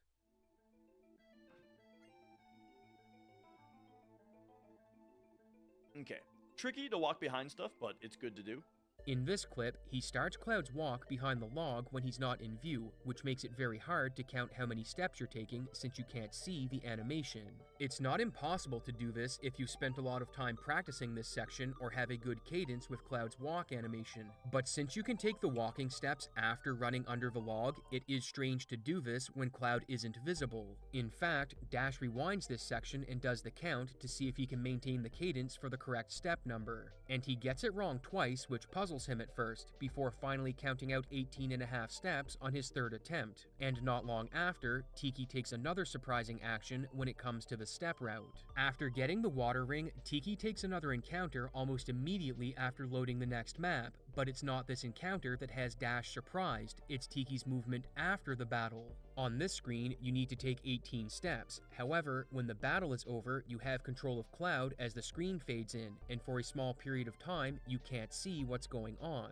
Tiki starts moving as soon as he has control of Cloud, which is called buffered movement and isn't commonly used here, as even high-level players will run out of the encounter until Cloud is visible, then take the walking steps. So it seems a bit out of place for a runner that's 40 minutes off world record to be using buffered movement, and Dash even has trouble counting the number of steps Tiki takes himself.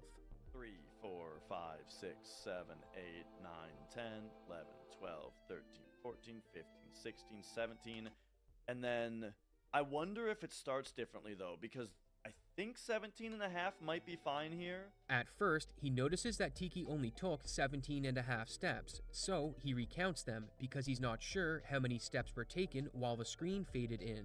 But then he sees that after completing the walk, Tiki does another small walk after running for a bit. This is very surprising to Dash, since a runner this far from world record not only is buffering movement out of a fight, but they're also able to recognize that they stopped walking half a step too early and corrected the mistake just a second later. From someone with a 726, it's very surprising to see them catch an underwalk.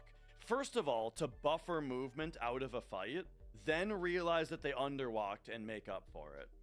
Recognizing that you underwalked on steps is really impressive for a runner that isn't in record contention, and the next thing I want to highlight is the fight with Genova after Aerith dies, because Dash notices something done sub-optimally. Spoilers? Jeez, 30-year-old game, come on. Thrown a grenade on Tifa. Both of their ATBs are gonna fill. Yeah, I mean, you know, speedruns in general have been at least a thing that's been commonly, you know, shared at least in the last 25 years. We're not counting stuff from like the later 90s because that was mostly Quake and Doom. But like, especially in the early days of Speed Demos Archives, they, you know, a lot of people shared their stuff through VHS and DVD to, you know, for people to verify. And now that it's easier to just post it online, you know, like there's been like hundreds of hours of people looking into this stuff. It's like, you know, you get the experience really quickly. So we're bleeding time right now, because right here you're supposed to immediately go into Tifa's menu to hold time. But we see that doesn't happen. They're waiting for the animation to be over to put in the death blow, which is why now we get this much ATB bleed as well. In Final Fantasy VII, there's something known as weight tricking, whereby setting the menu option for the ATB bar to wait, the party's and enemies' ATB bars won't go up while you're in a menu. This means that while I subconsciously use weight tricking myself for other turn-based games, you know, so I can strategize. Like in Chrono Trigger, I do that too, especially. Animations play out, you can open a menu to stop the enemy from gaining ATB and taking actions against you, and Dash notices that Tiki misses a chance to do this. During this animation, this is when you exit, switch to death blow, put it through, go into Cloud's menu. You do all of that right now, because this is when the animation is holding time. It's a bit odd for someone this far off the record to be exceptional at the step route and then miss small actions like this that are potentially run-ending. But it's entirely possible Tiki spent time practicing the step route at the expense of learning the optimal route through boss fights. Let's keep going through the run to find out. Dash notes that Tiki is behind on steps, and this is a key concept when it comes to a step route, so let me explain what it means. Let's say the optimal step route has you move from point A to point B in 100 steps, with an encounter occurring on point B. But during your run, you deviate from the route by a few steps. The encounter is still going to happen in the same number of steps, but now it's going to occur on point B2. So being behind on steps just means you've been sloppy with movement and will get the forced encounters earlier. You might be thinking that if you end up taking extra running steps, you can mitigate it by walking, since those generate less danger. However, this isn't the case, as walking and running steps both put you closer to an encounter. So taking extra walking steps would just put you further behind and make the encounter happen even sooner. Looking on this screen, he notes that Tiki has taken Play a game with Cloud like that. Yeah, it's such a darky little like cobbled together image. I love it. Like on this chest where he runs one step to open it when you don't need to take any steps at all, as Cloud is in position to open it after jumping, and with the extra steps taken, Dash theorizes that the next encounter will take place before he leaves the screen. So I would be surprised if this battle doesn't happen in this screen. It might be close, but yeah, there you go, as expected. This is really rough for steps. We're getting towards the territory of steps being dead. Tiki is so far behind on the step count that Dash says he's in the territory of the step route being dead, and what happens next... I've said this to my mother before and other people. Autism is a superpower and a curse. puzzles him. 1, 2, 3, 4, 5, 6, 7, 8, 9 and a half. 9 and a half. I feel like you have to do more steps than that. 1, 2, 3, 4, 5, 6, 7, 8, 9 and a half. Am I crazy, or do you have to do more steps than that if you're that far back? We'll circle back to why the steps are important in this room in a bit, because right after this, Tiki has another single encounter segment on the overworld. I swear, if this is a one... You have to manip for a one encounter traversal. I feel like this is getting weird. Dash's suspicions were on full alert, and after going through Tiki's world map encounters, he sees a picture that statistically is very unlikely to happen, as 4 different sections of long overworld navigation only get a single encounter. The ones in here that are kind of crazy to see in one run. The ones to see in a single run are these. The focus on Mario 64, yeah. Are in the middle, kind of lucky. This is expected. This is expected. These two are in the middle. The 4 with the stars are kind of crazy. Despite this, he continues verifying the run, and funnily enough, a viewer says that he sounds suspicious, and their timing couldn't have been better, because what happens next completely blows Dash's mind. I almost sound suspicious. It might come off that way. The world map stuff is nutty. Like, there's a reason we do manips, you know?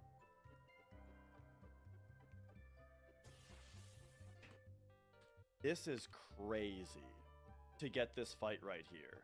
Call me suspicious of this. Analyzing the movement, he thinks that the steps Tiki took shouldn't have resulted in getting an encounter where he did. So, he opens up his own copy of Final Fantasy VII and tries to recreate what he saw. He recreates the step ID Tiki was using and gets the same encounter just before entering the cave, then takes the same 9.5 steps in the cave that Tiki did before going to Icicle Inn and doing the snowboarding segment. It's worth mentioning that when you're not in a dungeon, your danger level is saved and won't increase until you enter a dungeon again, which means the overworld, snowboard minigame, and town maps don't affect the step count. After getting to the Great Glacier and entering the dungeon map, Dash recreates Tiki's movement, and what he's expecting to happen... I'm surprised it doesn't, like, reset at any point between that.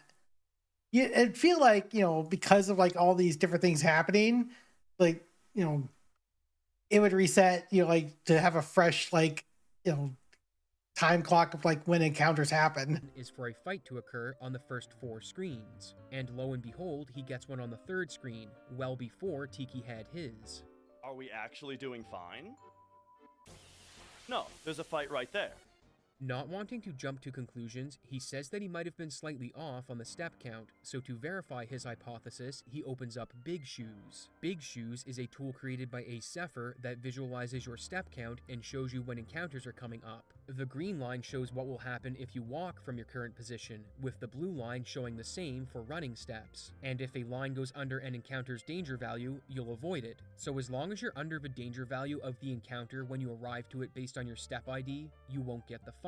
Ace created this to help with routing in the 100% category. Yeah, some people are just built totally different compared. Like, I couldn't do anything like that for 8 or 9 hours, maybe 2 or 3, but not like pushing 10. But it also has applications with finding better step routes and as a visual indicator for practicing step routes. But in this case, Dash was going to use it to verify Tiki's step route and why the encounter came later. You might be wondering how we know that Big Shoes is accurate, and that's because it reads values directly from the game's memory. So, as long as it's set up correctly, it's hooked right into the game as it runs. However, Ace did tell me there was one case where Big Shoes doesn't get things correct, and that's in the Shinra Tower, where the map starts off with one danger value, then increases it after Genova breaks out. So, it's not entirely accurate for that room after Genova escapes. But Ace checked the rest of the game, and that room is the only one that uses different danger values at different times. And the rooms we're concerned with in the Great Glacier don't change their danger value.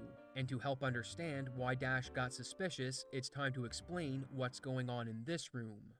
This cave has a higher danger level than the rooms before and after it, so what you ideally want to have happen is for an encounter to take place as far into it as possible, as your danger value resets to 0 after the fight. This way, you spend as little time as possible increasing your danger value in the high danger room after the encounter. But if you're behind on steps, you'll get the fight earlier in the room. And fortunately, there are different step routes you can take depending on where in the room you get the fight, so that you can correct the step route and avoid encounters on the screens coming up. However, in Tiki's run, he's so far behind on the step route that the encounter that should take place in the cave happens just before he enters it, then only takes 9.5 steps once inside, so his next encounter should be a lot earlier than when he gets it. And when Dash... Oh yeah, I think I remember seeing that, yeah.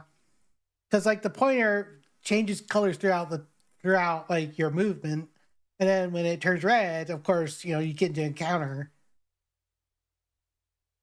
Used Big Shoes to recreate Tiki's movement, he got an encounter where he expected it to occur, not where Tiki got his. So, what does this mean? Well, if the game behaved as it was expected to, which is what happened to make it red all the time, interesting. Been an encounter on this screen near the end of it. And if you get that encounter, it pushes the encounter Tiki got further into the step route as the danger value would have reset. This puzzled Dash, so he looked through the Great Glacier section in Tiki's run to see if he missed counting some steps, only to find that everything lined up with what he initially thought. He then goes back to the high danger room and experiments by taking different step counts in case he miscounted. But no matter what he did, he couldn't avoid the encounter on this screen that mysteriously wasn't present in Tiki's run. It didn't matter if he took 9 steps, 9.5, or even 10 steps, he still got an encounter that Tiki somehow avoided. On further investigation, Dash wanted to know how many steps it would take in the high danger room given Tiki's step route to avoid the encounter, with 12.5 being the number needed. And since Tiki took 9.5 or 10 if you're being generous, there were 2.5 to 3 steps he needed to take that aren't observed in the run. This got Dash curious about the overworld sections Tiki had exceptional luck on, and looking back, it was quickly determined Tiki wasn't using overworld manipulation strategies. At this point, Dash says that he can't verify the run and goes into what he thinks is going on. So, if we get into, okay, if I think that this run has foul play, what do I think it is? Not splicing. I don't think so. I think that what we're seeing could very easily be cheat engine. I could see world map fractions getting frozen, danger getting notched down a couple hundred. I could see like runner is able to see the step graph, and so when it updates, they know that they need to notch their danger down a little bit in order to not get a certain fight.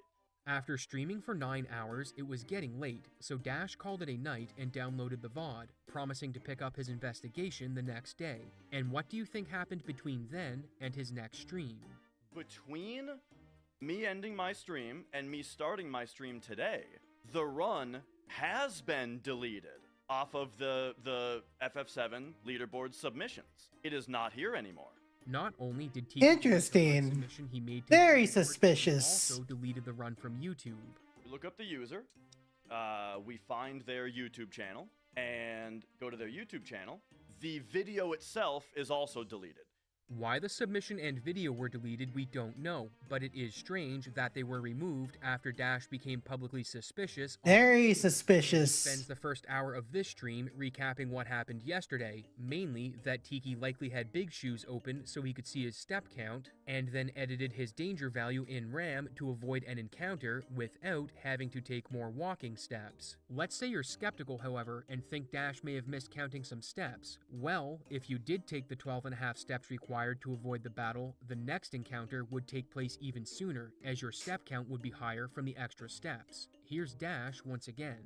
If you were to take 12.5 steps, which is the amount that you need to take in order to avoid that encounter, it doesn't just mean that what we see in the video would even occur. It means that we're underwalking this battle all the way back here instead of up here. And it means that the battle that we do get, are you guys ready for this? It means the battle that you It is interesting, yeah. supposed to get happened on this screen, because now we're so far behind from taking 12.5 steps.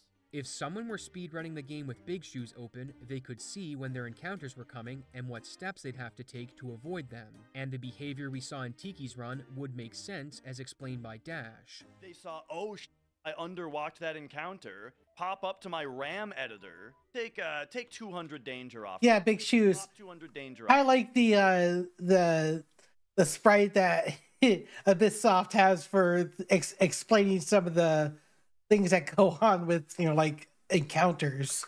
Real quick. And then there you go. Now we don't hit that encounter.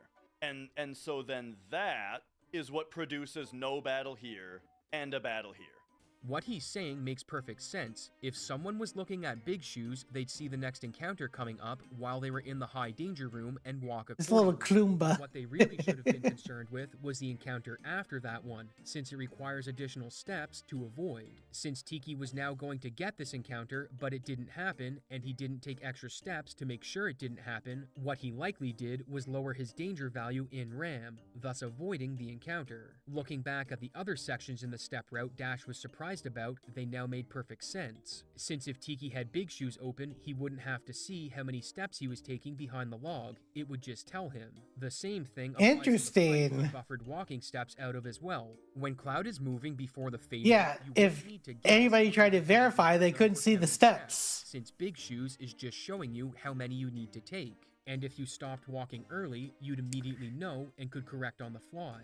Dash admits that without visual evidence, it's not possible to prove that Tiki was using Big Shoes, but since there's definitive proof that the game should generate an encounter on this screen, and in Tiki's run it didn't, it is definitive that something is going on here that shouldn't be. To show how easy it would be to edit RAM values and manip encounters, Dash fires up the Duck Station emulator, goes to an overworld section, takes an encounter, then checks a box that freezes the RAM value responsible for generating world map encounters, all while navigating with his left hand, something very easily done while running the game.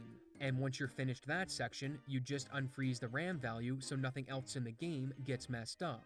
This would explain Tiki's insane overworld sections, unless he was just incredibly lucky. So, Dash went through the effort of recreating Tiki's overworld from Midgar to the Chocobo Ranch by replicating his movement at the in-game times Tiki would have started that section on. And to his surprise, everything checked out. Wow. So that one's legit. Very interesting. Checking all of the overworld sections wouldn't be possible, since you need the in-game time when the world map is initialized. So, Dash started looking at spots further in the run, but before he got very far, someone in the chat had some news. Oh, wait a second. You're telling me there's an update. If we were to go to the FF7 leaderboard, and we were to go to No Major Skips, and find their run... Oh!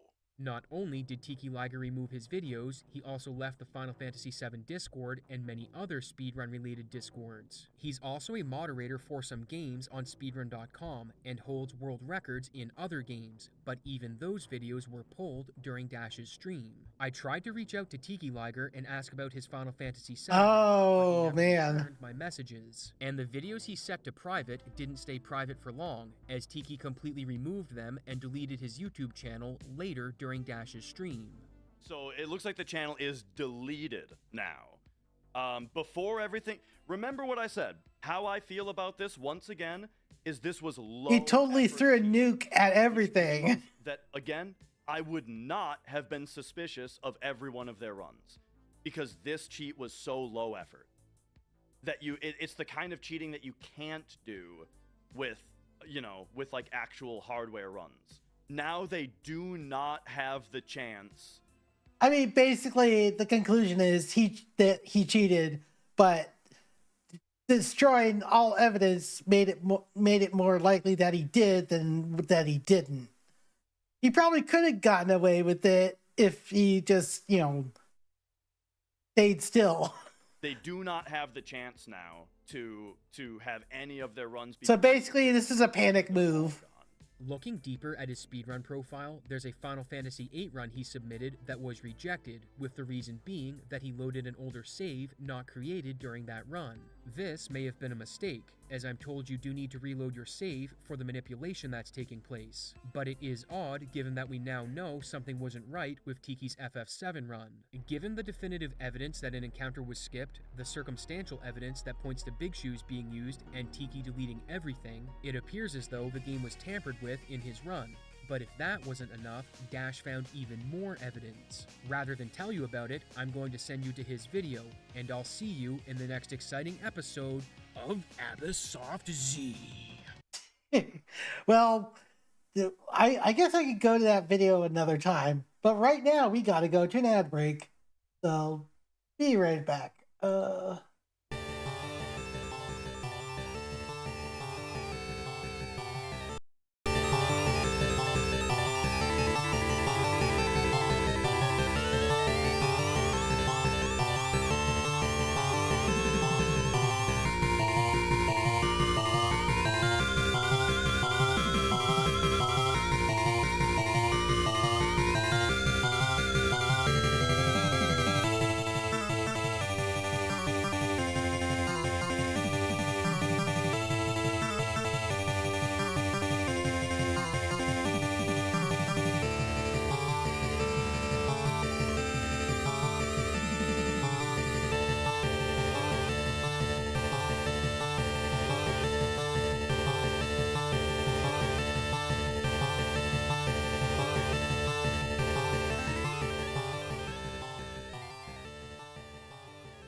You're listening in on Rhythm and Pixels Radio, the best of 8-bit and 16-bit classics and deep cuts.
Oh, hold on a second.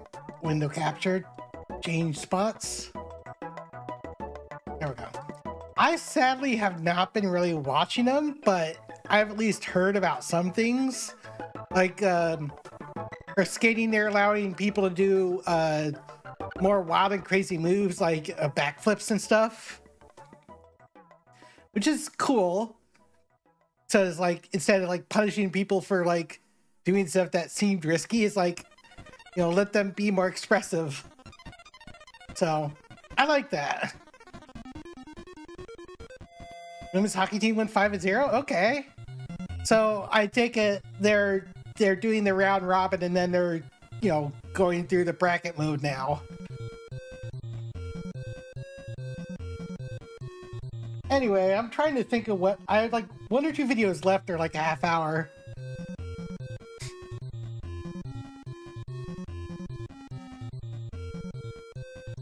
Cheese with Logan Paul? Well, that's kind of fitting, isn't it?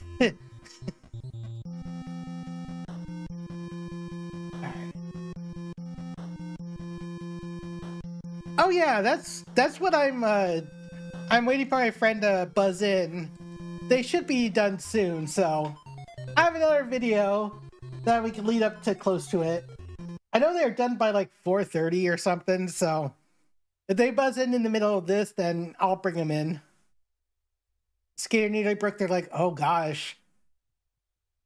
A skier near... Oh, I thought you said a skater. Skier. Oh, that's even... Yeah. Those jumps could be kind of gnarly. Alright, to-do list for the hold up a second. Gosh darn it. I hate when videos play like this. So, I played this a few times, but it's been a long time. And it's been a while since I had a Scott the Woz video, so... I like sharing the best-selling console of all time because, like, it's fun to talk about. It's basically just numbers. So, and this is during Scott's, you know, I got burglarized arc. Alright, to-do list for the week. I got robbed. I took a bath. Now go on Wikipedia. You know, it's pretty hard to go, hey y'all, Scott here. Here's a Wii U when you just got robbed of everything that you hold dear. So... Yeah, I know he's talked to James about how much he's inspired by him over, like, you know, since he started doing his content like as a teen. So when Scott started doing it as a teen, because like he used to watch him like when he was like younger and saw him like see James be unfiltered, but yeah, he's definitely, I would think they hang out at too many games. Why not? Let's take a look at the game console. Oh, yeah. I want to share that sometime, but that's an hour, and we don't have an hour for that. It's like maybe after the state of play, if it's really a very mid like presentation. That were held the most dear to the most people based on their sales. Of course, you may go, Sky, you were just robbed of everything. How do you have... I should probably play that too. See, that's where you're wrong. I plan ahead of time. I have theft-proof items. I just spit on them a lot. That usually does the trick. My game console's still better than yours. Just look at my resume. See, there's a major difference between a video game player and a video game talker. Guess which one I am. What was I just doing? It's fine. I can go without talking about video games. I can just play them and everybody's happy. Wario. See, our type has to care about how well a video game company is doing. It's like rooting for your favorite sports team if you didn't even watch them play. I didn't buy Bravely Default 2. Gosh, I sure hope it does. His messages were so heinous. Blue Sky says you're by default. Oh my god. I mean, it's kind of documented how much of a cokehead he is, right? Well, it just makes you feel good seeing the company that makes your favorite game system doing well. Like, man, there's gotta be some overworked employees in there. It's also just interesting to analyze those sales numbers. Why are they going up? Why aren't they going up? Why don't I play video games instead of talking about how much they sold and why you should care? How about this? Let's take a look at the 14 best-selling consoles of all time. If I don't convert you to a video game talker by the end, I'll officially play a video game. There's a lot. I generally have watched like G4 content around 2010 to 2012, so at least know some of the Attack of Show and stuff. It didn't hit with me as much as it probably could have, like in the earlier part of the 2000s. Writing on this. Of course, let's remove consoles that are still being actively sold, so anything post 2017, because those numbers will forever be changing. And technically, Switch ones are still being sold. Always looked at that best-selling video game consoles of all time page on Wikipedia back when I was a kid. It was cool to see what was the most popular and think about why that might be. Why did this console sell so well, or not as much as it could have? If we actually figure it out, who knows? Maybe we can more easily predict what will happen in the video game industry. The SNES being at number 14, see what I can amount to? It feels kind of weird to see, like, SNES was like under immense competition throughout most of the 90s. It could have sold more too, but I wish it sold closer to 50, like over 50. But like, I'm happy it got to that mark. The Super Nintendo Entertainment System sold Even if ill-fated frugal section of Google. just over 49 million units. What a little bitch. Yeah, only 49 million units, which is quite good. I mean, it is one of the best. But when talking about the most successful game systems of all time, numbers in this region aren't normally brought up. It's crazy to me that some of the most iconic systems out there, the NES, Sega Genesis, Nintendo 64, Atari 2600, sold as few units as they did. Now, 49 million is still a lot, but the SNES didn't do as well as it could have. It's hard to believe, but ever since the NES, Nintendo systems were going down in unit sales. Hey, Inari, how you doing? The SNES sold 13 million less than its predecessor, and with the sheer quality of games that released on it, we need to expand the definition of treason. However, the sales decrease makes sense for a couple of reasons. To many consumers, yeah, that's what I probably look at more often now. The Nintendo Entertainment System was like, how much does God Hand go for physical? Upgrading your video game console to the next big thing, it didn't make much sense to them. Why would I get that new Nintendo? This one works just fine.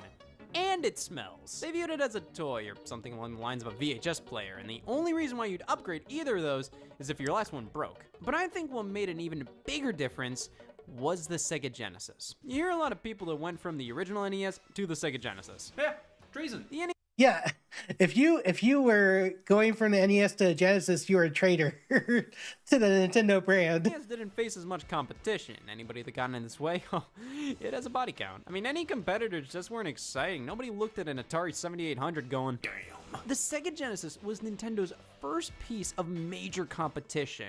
With that,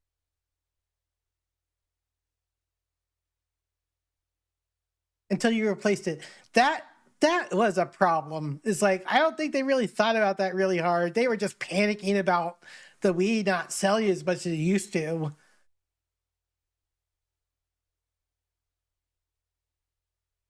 And believing Nintendo were scamming them. Yeah, technology, like, they don't realize that, like, they had to replace the TVs, like, after so many years. The support of Virtual Fighter 2. Yeah. Only had a Genesis, never a 64. Yeah, because like, I mean, I had a SNES, and I had that even after the 64 came out, but I got a PS1. I kept both. Like, I could still rent games in 97, 98, 99, and still enjoy both of them. I can still buy used games and, like, enjoy those. It, obviously, I think the Super Nintendo would have sold significantly more. But as it stands, I'd say it sold as well as it did due to amazing games and loads of them at that. Though it didn't sell as much as it could have due to heavy competition from Sega. SNES first and Genesis? Okay. I would have liked to have SNES and Genesis, like, one or the other, like, eventually. So I had the Master Converter. Yeah, and I mean, if you like the Game Boy a lot, you would get the Super Game Boy and make that last for you. Because you could just play, the first two generations of Pokemon on the SNES, which is kind of cool. Video game consoles at the time. Xbox One. Still crazy to think that this sold 51 million despite, like, all the problems that came with it. Which supported GBC. Yeah, that would have been nice. It would have helped the SNES last a little longer. And that's just sad. The Xbox One, estimated to have sold roughly 51 million units, not bad. The PlayStation 4 absolutely demolished the One by selling over twice as many consoles. Now, to be fair, the Xbox One is a week younger than the PS4. So it's been on the market. When you think about it, it's like, yeah, it came out like a week later, but it had a very slow start. Everybody just saw like all the memes PlayStation was doing for this time at E3, and we're just like, yep, that's what we're getting. For less time, let's give it that. But the Xbox One struggled to put much of a dent into the PlayStation 4's tyranny. And if you were there during both consoles reveals, you know why. The PS4 especially modded, had a yeah. nearly flawless It did help later on because, we were getting out of the PS3 era, which was a big problem. Oh, shoot, what was that? Oh God, the State of Play music started playing. I was like, what the heck is that? Okay, so they're counting down now. Yeah. Track record with fans from reveal to release. Sure, getting rid of backwards compatibility was lame, but hey, here are games and a system. Holy shit. The Xbox One's reveal was watered down by talks about Kinect. Dak, baby. You know what? I still have my PS4, but I upgraded it to Pro, and I still use that. It's still getting games. Not as much as it like last year, but I mean, I can still get Mega Man 4 with it, or Mega Man Dual Override next year. TV and streaming functionality, watching live sports titles, Call of Duty. It was everything people despise about the Xbox 360. You moved it right after they moved connecting requirement. That was a good call on their part, but I feel like it just made them like look even worse. At this point, wrapped up in a neat little piece of shit. As time went on, it was revealed the console would require an internet connection to work. It would block used games from being played, and the system would retail for $499. And at E3 2013, Sony revealed that the PS4 wouldn't be doing any of this and cost $100 less. Spec sheets showcased how the PS4 was actually more powerful than the Xbox One, and the games Sony revealed for the console, I mean, they weren't amazing, but they were games. That initial reveal ruined Microsoft's chances to sell more Xbox Ones. Ever since, you just ask, why would I buy that instead of a PS4? And honest to God, I don't know any live being who answered that. The exclusive games just weren't there. The PS4 took a bit to get some genuine must-have exclusives, but when they started hitting, it was already all over for Xbox. Their exclusives were either more Halo, Gears of War, and Forza, or some of the most forgettable exclusive games I've ever seen. Ah, yes. Do you have Battletoads? Only play on Xbox One. Well, they were also available for PC, or eventually came to other consoles. And even Microsoft mainstays like Halo had a rough time on Xbox One. The Master Chief Collection launched in a bit. When the visceral response was loud, yeah. Also, let me do this. How to share games. This was like the burn of the generation. This is how you share your games on PS4.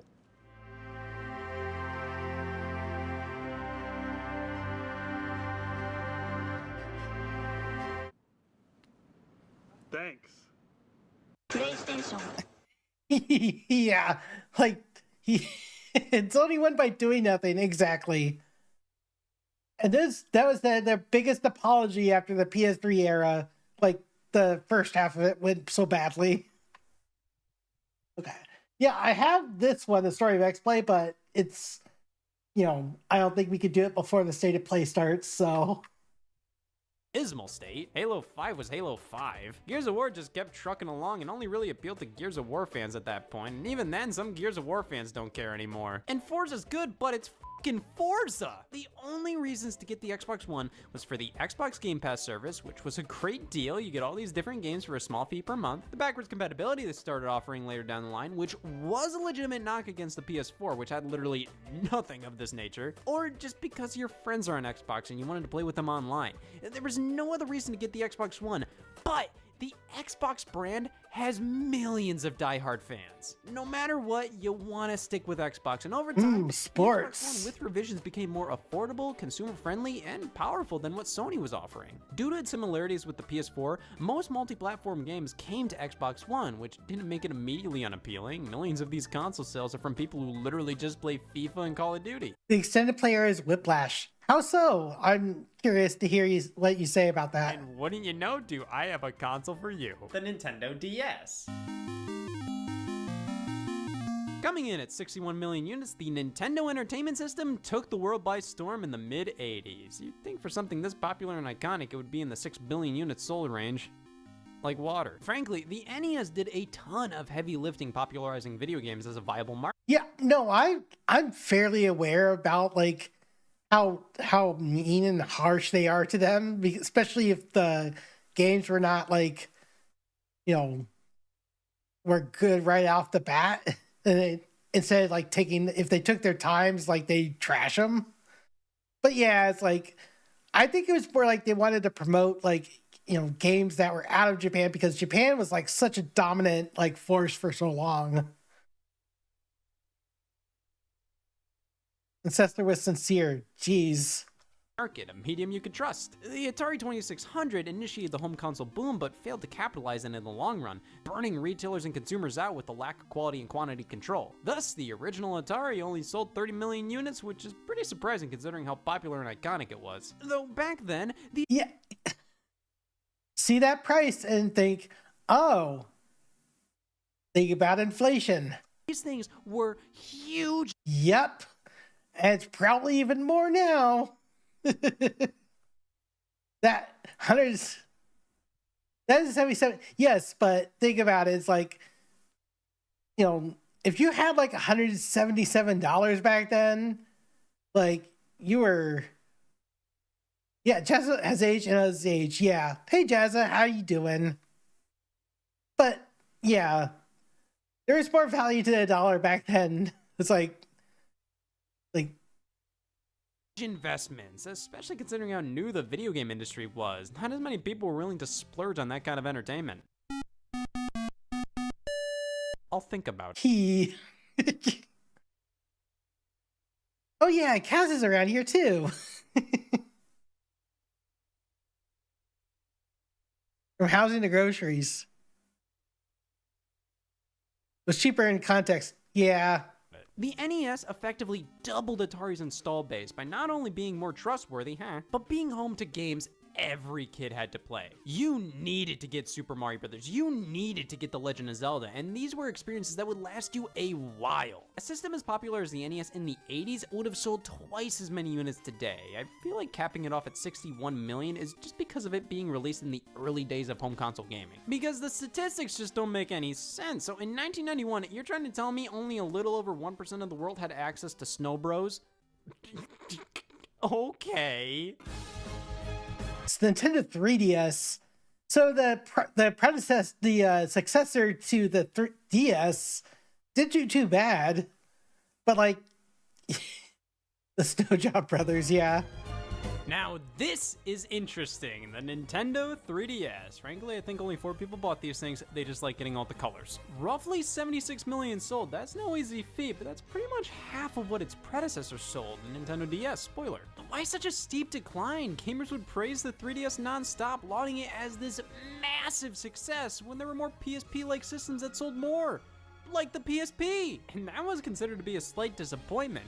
But see, gamers like the 3DS, and they aren't people. The 3DS didn't win over the same casual market the DS. I mean, also the DS kind of lasted for a bit longer after 3DS came out, so it still had more adoption in general. So I forget when the DS was fully discontinued, and it was just like the 3DS you could play stuff on. Mainly because around this time, those users moved over to smartphone gaming. Any casual-oriented titles on the 3DS. Oh yeah, this is where the smartphone era started, gaming started happening too. The 3DS was fundamentally a DS with some pro guts. And it's like, casuals don't care if Nintendogs is running on a dual-core CPU now. They already moved on from the DS line of handhelds, and the glasses-free 3D display wasn't gonna bring them back because they weren't interested in buying anything that was 3D outside of a 90-minute trip to the movie theater. Thus, Nintendo's hit list decreased. The 3DS primarily appealed to core fans and kids. And with how cheap the system got, you can't blame some people for jumping into it even if only one game interested them. I know for a fact millions of people would just buy it for one game or two, plus many fans would upgrade their handhelds when new ones would get announced. This number does not represent the amount of active users at one time, not by a long shot. To be fair, you can make that argument for all video game systems, but the 3DS had 6 revisions, with each and every one giving some knuckleheads a reason to upgrade. I was trying to go back to this for a second. Long shot. To be fair, you can make that argument for all video game systems, but the 3DS had 6. Yeah, like all these revisions, including the 2DS XL. Like, my gosh, I kind of wanted a 2DS XL because, like, it would have been fun to, play around with. I missed out on opportunity there too. The regular 2DS without the folding is so weird too, but maybe that was more for kids. It felt like a tablet. 6 revisions, with each and every one giving some knuckleheads a reason to upgrade. I've seen people upgrade to the new 2DS XL because it looks so nice. The top screen looks like a smartphone. Yes, they went to public school. The 3DS was a handheld many bought because they wanted Nintendo experiences and they weren't gonna invest in a corpse. Yet outside of that core demographic, there really wasn't a reason for most casual users to care about the system. It looked like a kid's toy. Many people were embarrassed to play it in public. Yeah, well, guess what? It doesn't want to be seen being played by you. I mean, Nintendo's advertising during this generation was so bad that many haven't even heard of this thing yet, and when they did, can you blame people for being embarrassed for liking Nintendo? But because of a vast and appealing lineup of software, consistent hardware revisions, and a gimmick that got some people interested at launch, the 3DS sold well. Just not as well as other Nintendo handhelds. Yeah, when you see 80 million sold in the PlayStation Portable, it's like, I don't remember it being that popular. What happened here? The day the PSP sells over 80 million is the day I don't want to finish that sentence and f myself over. How did the PSP sell around 81 million units? Who talks about this system anymore? The PlayStation Portable was a big deal, no doubt, but anybody I knew who had one, I never saw them play it. Fast forward to today, and it's not discussed nearly as much as you'd think it would be, considering it sold as many units as it did. Now that may be about 76 million sold as emulation boxes. True. Hey, Zoom. How you doing? Because I'm sheltered, but the PSP overall seems to be something most people look back at fondly, but don't want to revisit a ton. Kind of like an old iPod. Like, oh man, so many memories with this thing. Want to use it for music? Oh, no. A lot of people will say the PSP sold well because everybody knew it was easy to hack and you could put emulators on it.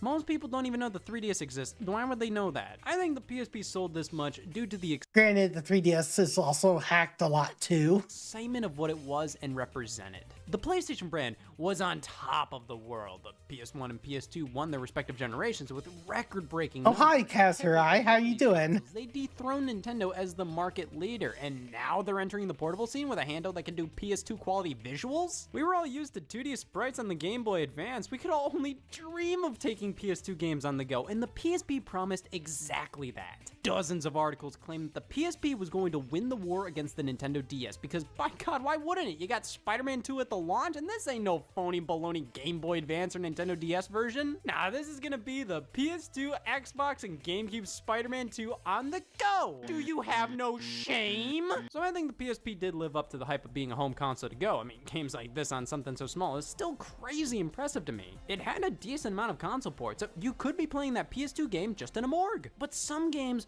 weren't the console versions. They were watered down PSP versions, like Spider-Man 2. This isn't the same game as the consoles. It's still an impressive handheld game for the time, comparable to a console game in many ways, but it's not the console game, so it makes the PSP...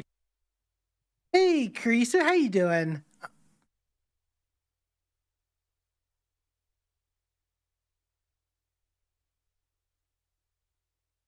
Harder to find a 3DS that isn't soft mod at this point, I would imagine. Yeah.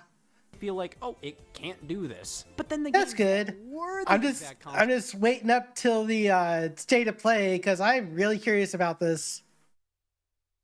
Games on the PSP. Well, good news. Was comparable, but not as powerful as the PS2. It lacked the 2 triggers, a second stick. Even if it were a perfect port of the game, it would still be inferior on the PSP. Camera control there would always be some garbage workaround. Exclusive games in the biggest franchises were relegated to PSP entries. Most of them were inconsequential to their series. It wasn't the next Grand Theft Auto game, it was Grand Theft Auto Liberty City Stories, a side game. The same goes for the God of War series. Yeah, people weren't as thrilled about GTA side games. They wanted like a whole new iteration. Gran Turismo, Killzone. A lot of these PSP versions of console mainstays were done by B-grade developers. Oh, that's cool. I'm glad to hear that. Yeah, like I had that grind too to get affiliate. Granted, it only took me 1 week to actually pull it off when I took it seriously. It was like, you love to hear it when, people are able to, reach that. And I think the requirements for you are different compared to what mine were back then. I think I was able to achieve like one of those beforehand. So mainline entries in their respective series. I think I had 50 followers already by then. Skip and not miss anything on. Either way you slice it, the PSP was impressive. There just wasn't a lot to keep players coming back. Yes, but that was console quality on. I'm talking about like what, 2018? It was pretty long ago when I got affiliate, so the go. But that can only get you so far after a purchase. You go, wow, this is just like a PS2 game, but that means it's not super designed for portable play. And on top of that, the PSP, they use a spinning disc drive, which good luck playing that on a horse. If you play it at home on the couch, why not just play your PS2? If you're playing it on the go, that's a pretty good idea, Sega. The DS. There are better alternatives in both. Yeah, like fighting tournaments are good ways to like make that easier. Graphical quality. However, I think many players bought one, played it a bit, then kind of just moved on. It had some amazing games and impressive hardware, but it just felt like many people bought the PSP out of hype, liked it, but didn't really go back to it. 81.5 million sold for Game Boy Advance. This is a spunky little console that got sandwiched between Game Boy Color, and DS. As a kid, the true success of some products normally doesn't dawn upon you. NASDAQ was only my 47th word. But back then, it felt like everybody and their mother owned a Game Boy Advance. And with it selling 81.5 million units, that was practically the case, though it sold roughly the same as the PSP? That doesn't seem right. It was almost the de facto game system. No matter who you were, you had a Game Boy Advance, and that was due to a few reasons. The price entry was incredibly low. This was one of the cheapest and easily accessible game systems out there at the time. The name and brand was undeniably recognizable. Even these days, people still refer to. Yeah, if you got it at a time when it was paired up with on PSP as a dedicated modded community, that's awesome. But the Game Boy Advance like was paired up with the GameCube a lot, and because of like the other parts of it being like the Game Boy player, like there's a lot more accessibility with the GameCube itself back then. But a lot of us were transfixed with the PS2, so we didn't pay attention to the GameCube or the GBA as much. I mean, I had a PS2 and GBA though. GBA was my RPG machine at the time. Anything with a battery is a Game Boy. It won't hold up in court, but it just goes to show how iconic the title of Game Boy. Oh, thank you, Elsa. And of course, the games. Not only did the Game Boy Advance have constant releases of all types, whether they were Nintendo first-party titles, third-party, compatibility with games, GBA, GC, yeah. Advance was compatible with Game Boy and Game Boy Color games as well, luring in owners of those past systems and new ones as it already had a library of hundreds of games upon release. There was something for everybody here, something for the core. So Game Boy and Game Boy Color together had like 1,900 games in their library, and that's through all regions. And I don't want people to panic on that already, because like there's already been a movement to push back. So let's not like put our heads on fire. But I already heard like pushback already happening, so it's like, yeah, like besides, it's going to be difficult to move away from Discord in the first place. Like, I'm not going to knee-jerk react to go to somewhere else just because, news like this is happening. It's like, that's kind of like just dumping Twitch completely, like to go to Rumble or something.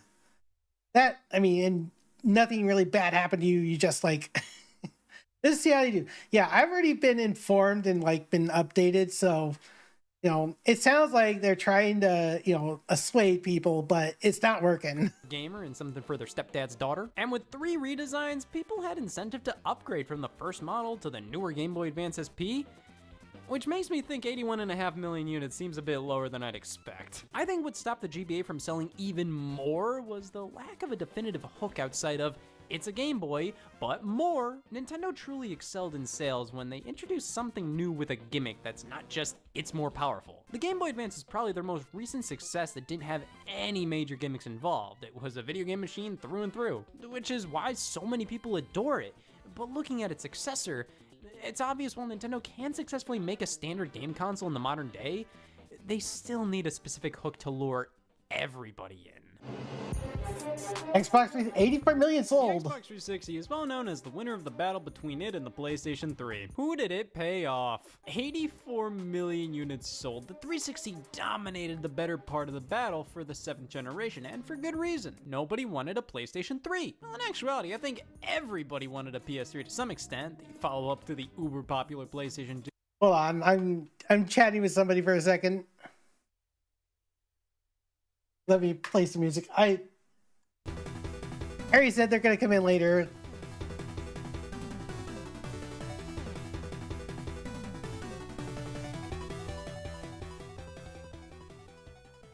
Yeah, I wish I took more time to check into PS3 stuff, but like the early part of the PS3 kind of threw me off.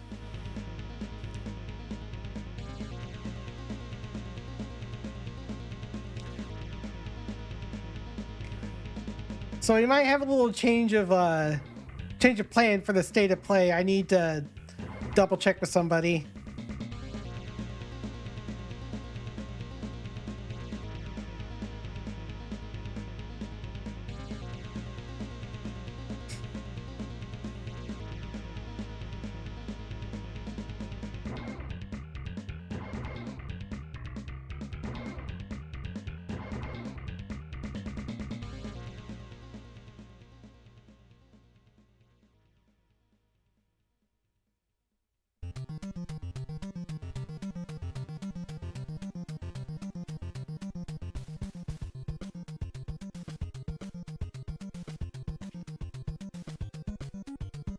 Yeah, please wait patiently. I've coordinated with somebody.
Move is actually a smartly made device.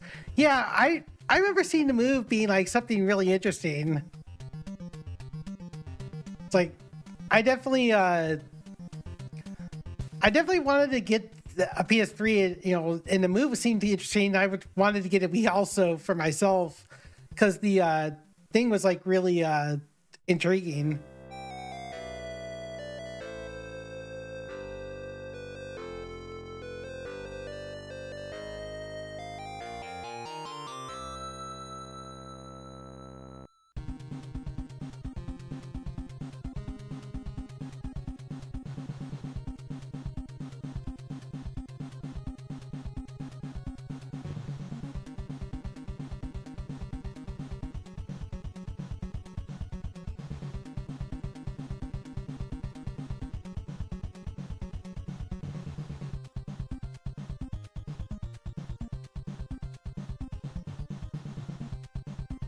All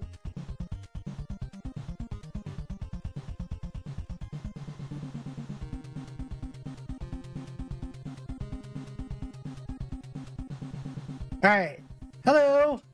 Hello? Hey, while we wait for Ari to come in, we could just do it this way.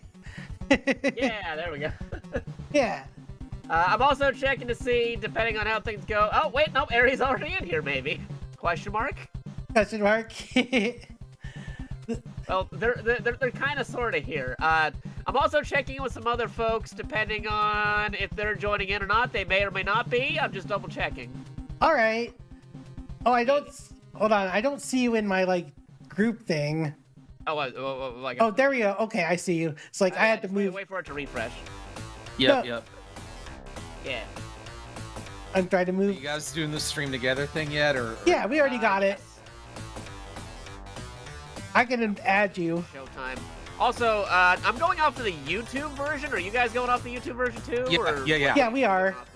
Okay. That okay, works just the making best because it's got like the catch-up thing where you can, you Yeah. can speed up the video. I think that's the best way to. Oh, can you redo the invite for stream together? So, I think. Okay, I think we just hit the 4-minute mark. Are we about the same ballpark? Yeah, we're about the same ballpark. Okay. Cool. Just making sure. Let me see. Hold on. Yeah, we're about the same. If I just pause and restart. Are we redoing the stream together thing? You want me to make a new one? Yeah. Okay, I'll make a new one. Sharing chat. I literally just got to my computer. I haven't started up Let me anything just yet. It's all good. It's all good. See Felly, there you are. Add you, there you are. Added Felly. And to Airy. Yep. I see that. Now we're good. And send invites. And I think my friend Church is also live and they may want to join. Okay. Oh, right on. Yeah. How was your day, Ari? Busy as hell. Mine was busy too. I was like blowing up my volume. Yeah, I that was a literally crazy day for me. I just got done filing my taxes. Hey, there you go. Hey, let's go. They owed like $22. Oh, my friend Church also like to point out they are Canadian, so, how do you guys feel about cussing? They're perfectly fine. I'm fine with Canadians. No problems here. Fine with Canadians. Okay. All right, I'm being very. I'm gonna invite them. Okay. I'm being very basic about that. I'm sorry. Yeah, they messaged me saying that they're here, so I'm gonna. That's funny. Get them All a right. call. Why do I still have these stupid cat ears on? I gotta get rid of them. Actually, it's one of those weird instances where I've known them for a long time, but I don't think I actually add them as a friend on Discord officially. Okay. Oh god, we You ever got get like that a where it's minute like you left. know somebody, you message them all the time, like, wait, I don't think we're actually officially friends on Discord. Oh, you're gonna send that invite link, Chicado? Hold on. Oh, okay. I'm grabbing the link here. Oh, I need to close the chat because it's insufferable. Yep. No, I got it. I got it. Hold on. I can get the actual hard link. Here you go. There you go. Oh, thank you for the streak and watch streak. Okay, there we go. Where is Church right now? They're not popping up on my stuff. Share chat is Church, on. send me a message. I got so many servers. Not enough time. All right, I'm in there. Hacker voice, I I'm in. Started up my model, and I've got like 50 seconds left. Hurry up! It's fine. Go, Ari. I've been in a last minute position before for these direct type shows. I know what you mean.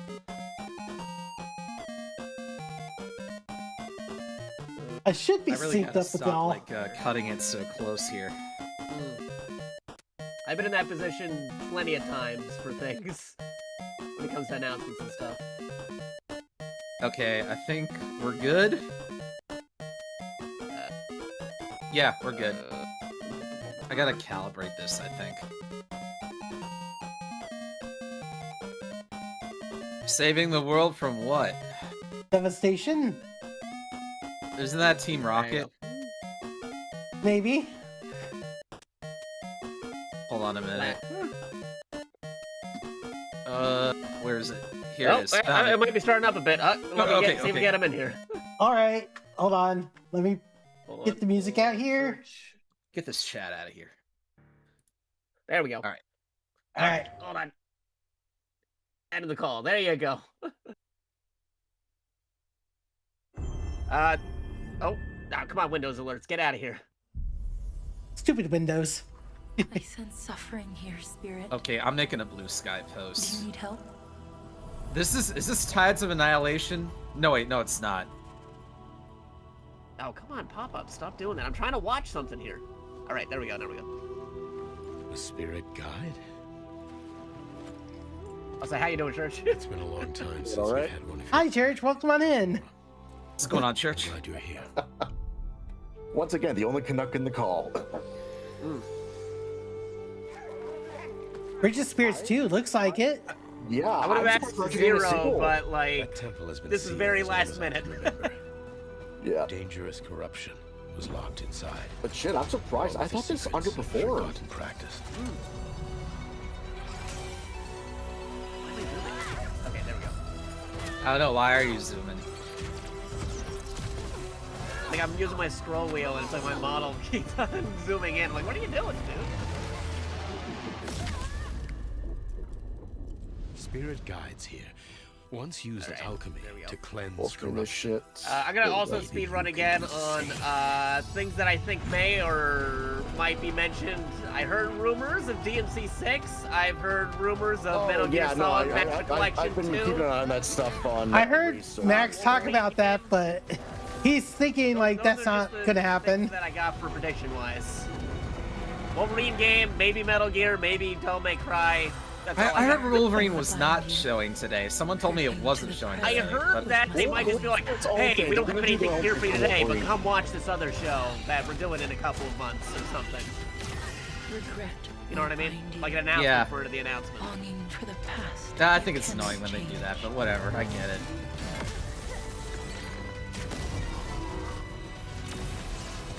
Love will bind you. Yearning for a future you will I gotta adjust my not volume, see. teacher. Tell me. Hey, you know what? I'm gonna make myself smaller. Let's really immerse ourselves in this. Small B. You know, there's me who just I'm uses small a to movie the begin entire with. time. Yeah, it's fine. Okay. Unbound. Okay, that's out. better. Oh wait, May you oop. depart in peace. Hold on a minute. Yeah, Kenneth scars of cousin. Cosmora? Yeah, Cosmore, yeah, so just. Wait, what happened? Hey everyone, I'm Josh, and this is my brother Mike. There's the Fugi group. We hope you enjoyed that Scale first you look guys at up our a next bit. game, Kana, Scars of There we Cosmora. go. I guess it is a sequel to Bridge of Spirits. Bridge of Spirits in Wow. Again, I'm surprised The team because was excited didn't to the take game on the challenge of underperform? creating something even bigger and better this time around. Our partnership with PlayStation Studios has empowered us to expand our scope while still Why staying did this true screw to up what made on the me? first It game might special. have, but like, you know, sometimes her these adventure deals, in it's Bridge like, of oh, we had a deal Spirits, for Kana at has least grown one other into an game, older, you know? more experienced spirit guide. Yeah, true. Her reputation now precedes I Yeah, speaking of She underperforming, comes to a new apparently land, Lego Horizons, multiple both the distinct game and the planets. sets On this underperformed. adventure, Really? Kana discovers Okay, I'm gonna say if we have like something that's not really interesting, we'll let the ad break happen. PlayStation Studios support Or like a little lull. That's fair. It's like you're not missing much, people. Or just get a larger, richer DMCA world. crap. And of course, our charming I'll just get a spirit companion. DMCA for a Scars of DMC. Cosmore releases on PlayStation 5 and PC. Yeah. Thanks so much for Like, watching. Oh my would, god, uh, Shane, the 20 rest of the streams, Game it's Awards. crazy. Good. So PS5 and PC, that's surprising.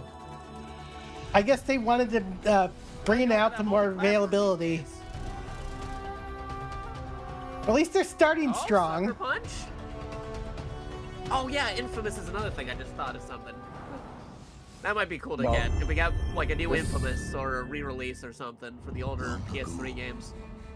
In the wilds of Eso, Yeah, you're like a bit ahead.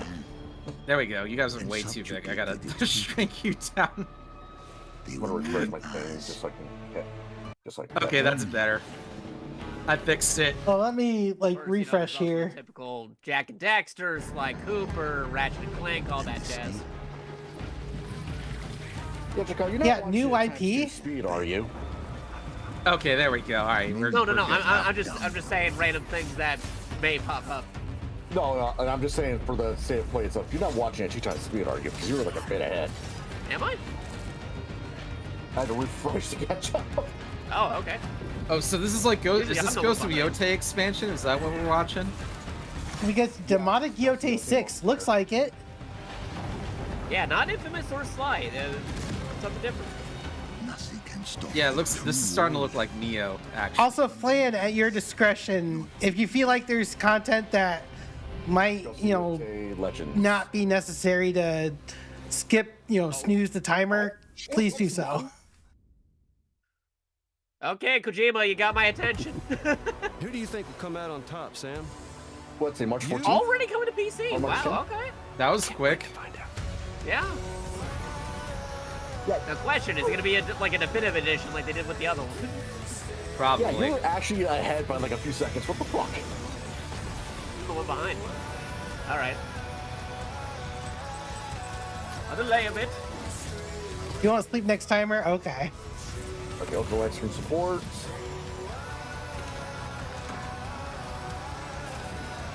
Yeah, but that'll make it Frame enough to where we don't have to worry generation? about it.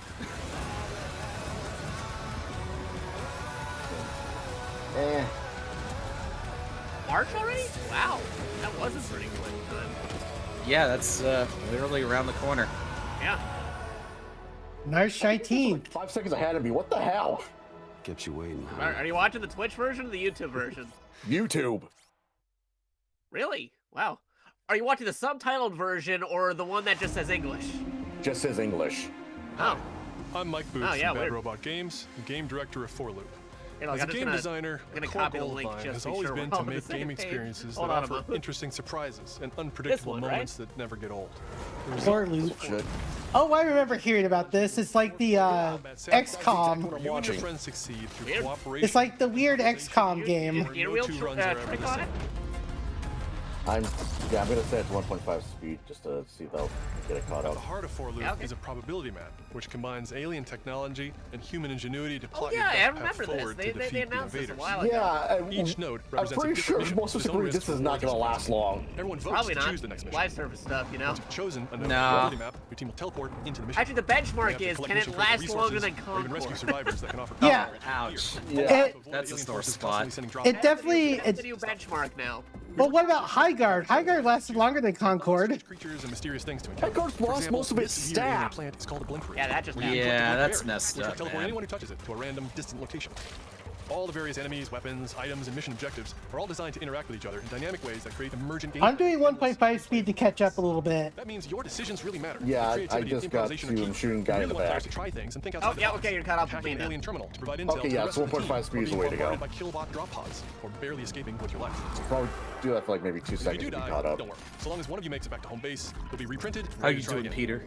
The home base is a place for your team to readjust their strategy, evolve your loadout, and choose rewards from an increasing array of powerful Holy gear shit, and upgrades. that was a Each UI active screen, upgrade round alright. culminates in one Oh, that of the hurt my boss eyes. battles. This is the scanner boss, a huge Very, geologic nostalgic. surveyor that scans for flux. Okay, now I'm caught up.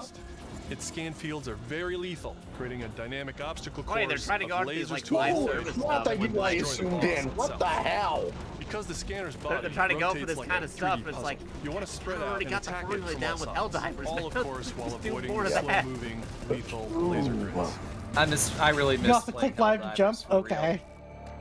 Our goal here is You know, to the remove movie's I actually could just honestly been go for announced another with Jason round of that. Momoa. you yelling and Really? laughing and saying, "I can't believe Yep, that just Jason Momoa's happened." gonna star in it. We're currently in pre-beta, And it's being so there's directed by still plenty Justin of Lin. polish to come.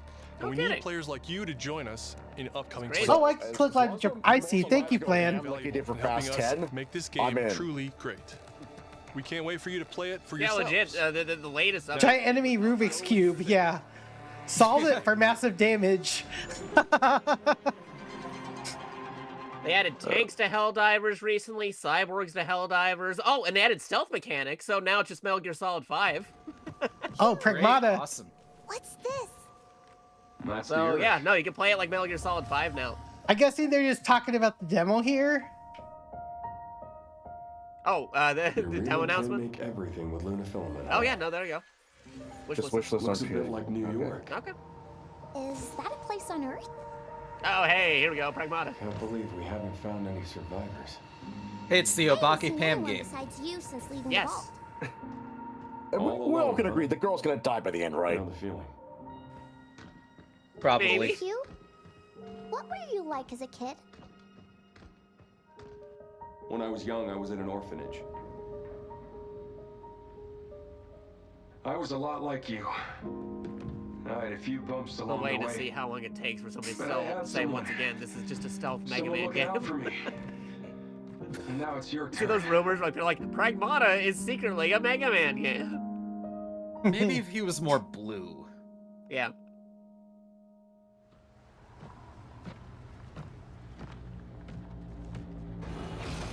Removal time exceeding estimates. Deploying reinforcements.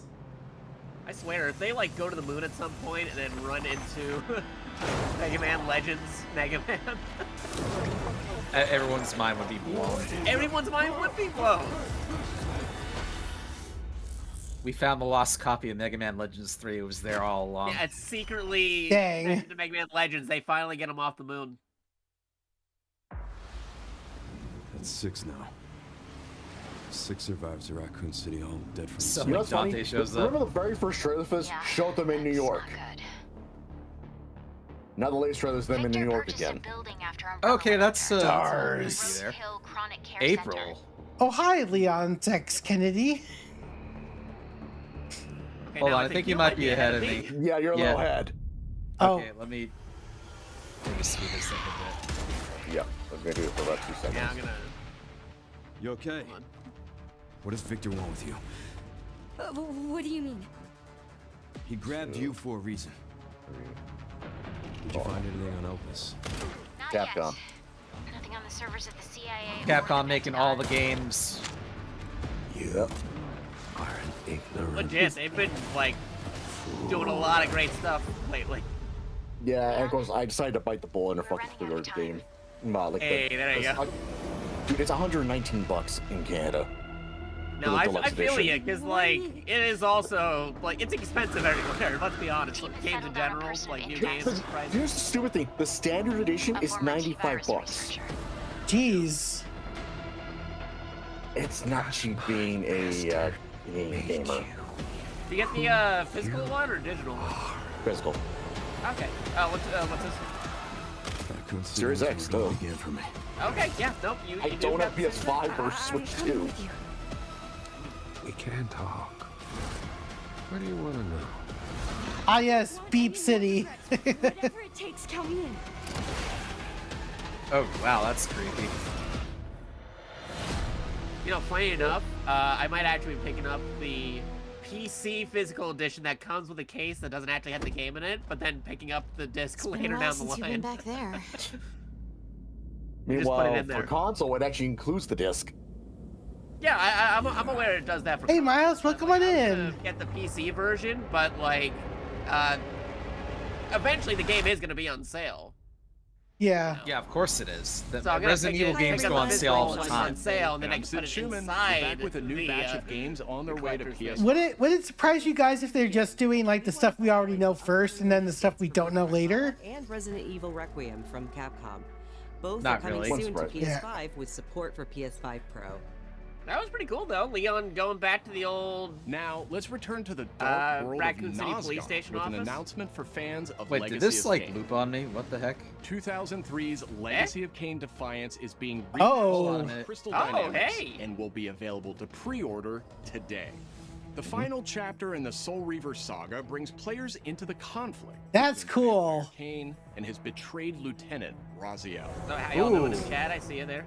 This remaster boasts updated I heard these were HD good. graphics, a new third-person Sniffer. camera, and wayfinding level maps. Yeah, no, legit. It's as well as glad to features see it. like character skins. Now, what do you have to tell me? This Whoa, looks really you- good. Character Deep skins. lore, Hello. photo mode, and more.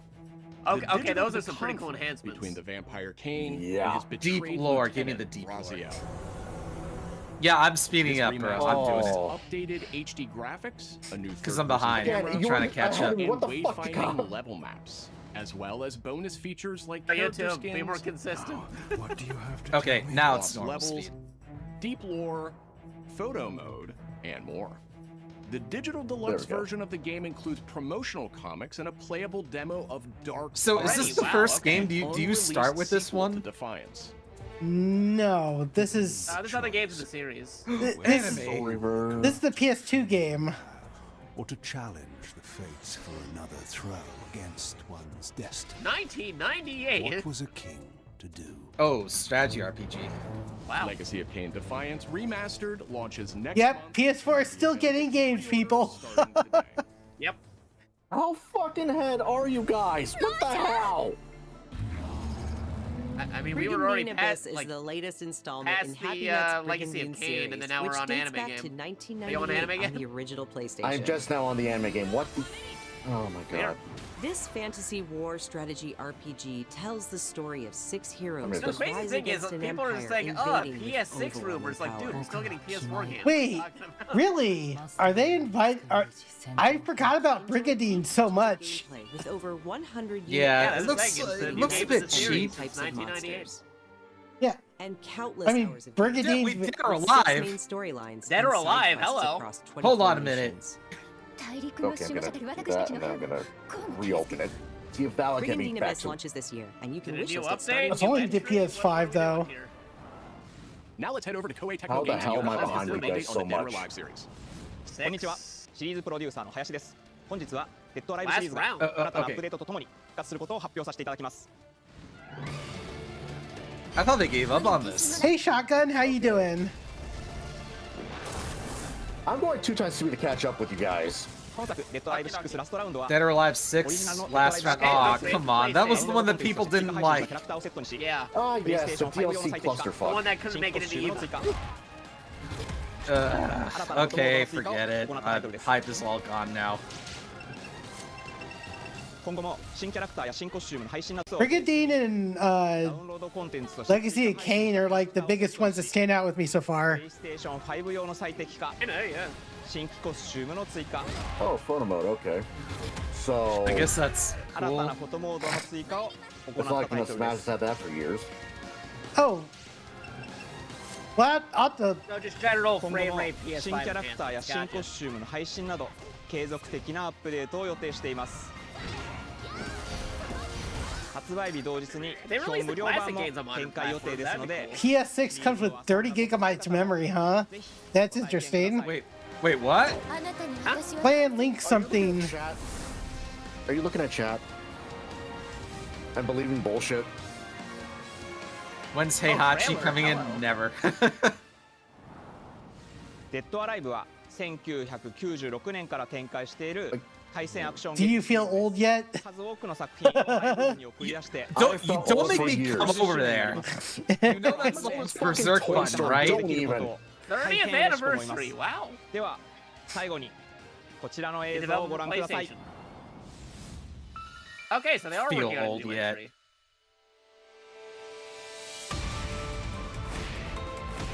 Oh. Hello. Okay, they're making Dead or Alive 7. Okay, so this is new control. Yes. デッドアライブシリーズ最新作も開発始動しました。 Interesting. 続報をお待ちください。 How does this tie in with Alan Wake 2? I hope it does Itakati proud. Itagawa, or however you say his name. May he rest in peace. Itagaki, yeah. Yes. God. That's Zoe, I see the spotlights. in honor of Itagaki, yeah. Listen, Dylan, we're getting distress calls from the theater, but research thinks we might have a resident on our hands. Open No one should have survived that. Oh, interesting. Oh, sorry, Chakato. I didn't get your invite. Hello, everyone. Hold on a minute. I'm Mikael Kasurinen. There we go. I was waiting for you, Ari. Could have said something earlier. Oh, you weren't part of the What connection. you're seeing here is an early It's mission okay. from our Whoopsies. in-development build. We play as Dylan Faden, our Oh, supernaturally you connected gifted now. hero in a version of All right. Manhattan like you haven't Test. seen before. Did you see that? Test. I can Yep. see it, yeah. Okay. Yep. Yeah, no, there you go. We recently acquired Shift, an ability that empowers Dylan to seamlessly move You already missed all the Stratus good only drops moments. the best adapt to the comments. world around him. Granted, this is an hour presentation, so there's a lot that might happen. Okay, so you know this is some bizarro world version of New York because they don't got casinos in there. There are a lot of Certainly different ones you can not. discover to suit your playstyle. This would be more like Atlantic City, I guess. Yeah, no, they got them there though. True. While in combat, I know, we 'cause I'm encourage from you the to play Jersey / New York aggressively, area. balancing between melee attacks and abilities. Hey Stratus, did you see there's like new Dragon Maid and Heroes support in Yu-Gi-Oh? May make me want to play again. Kind of. I may fall back into that. Just try to stay alive out there, okay? That was a crazy boss fight. You having a clue what you're doing? That makes two of us. I just make it look like I know what I'm doing. Hey, Chain, how you doing? Hi, Chain. All right. What the hell is that thing? Yeah, I might get back into Master Duel if the cards get in that. I don't know though. I kind of hate playing ranked in Master Duel. I It's feel not much that. fun. Funny enough, I rebooted up Master Duel not to play ranked, but just to make older themed decks from back in the day. To Yeah, play see, with that's folks. fun. So That is we fun. could just play old school Yu-Gi-Oh instead of like all that. It takes me 5 minutes just to take my turn stuff. Yeah, you know what? We should just do that. We should just do that. If That's you guys are more concerned fun. about Remake that, some starter decks I have- from like the old You know, school. if you guys are expansion. concerned about playing old school ways, have I got the game for you called Hearthstone? Resonance are the in what's our most Where you actually have ambitious time game to date. turns. And we can't wait to share it with you later in 2026. There's even a card that if it's in both decks, Oh. turns take 15 seconds.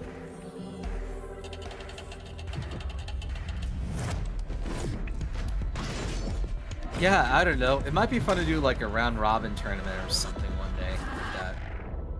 Like old Yu-Gi-Oh cards.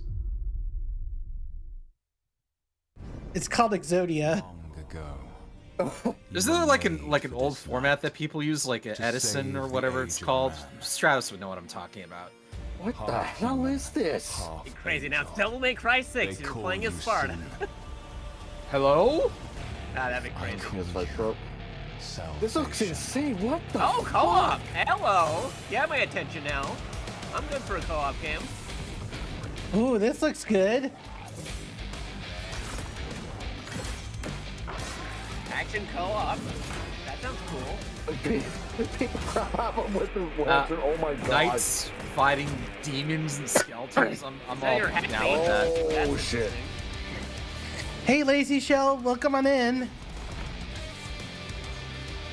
Yeah, I don't know the difference between those two formats. You'd have to explain it to me. Right Yeah, before I Lost just Millennium? remade Oh, okay. the old school starter decks, and you can just play that in the new system. That would be cool. Very easily doable. I think we'd have to like look up what's in those packs. Crimson Moon, okay. Like I looked up like the actual because back in the day they released starter decks that you could just just start playing with those, and then I was able to remake one of those not too long ago. This is the game from Yeah, Game Freak. Game Freak. Game Freak. Yeah. Game Freak can make things that are not Pokemon. Mm-hmm. Sure seems that way. And also on PlayStation. Yeah, they're no longer the Pokemon mods.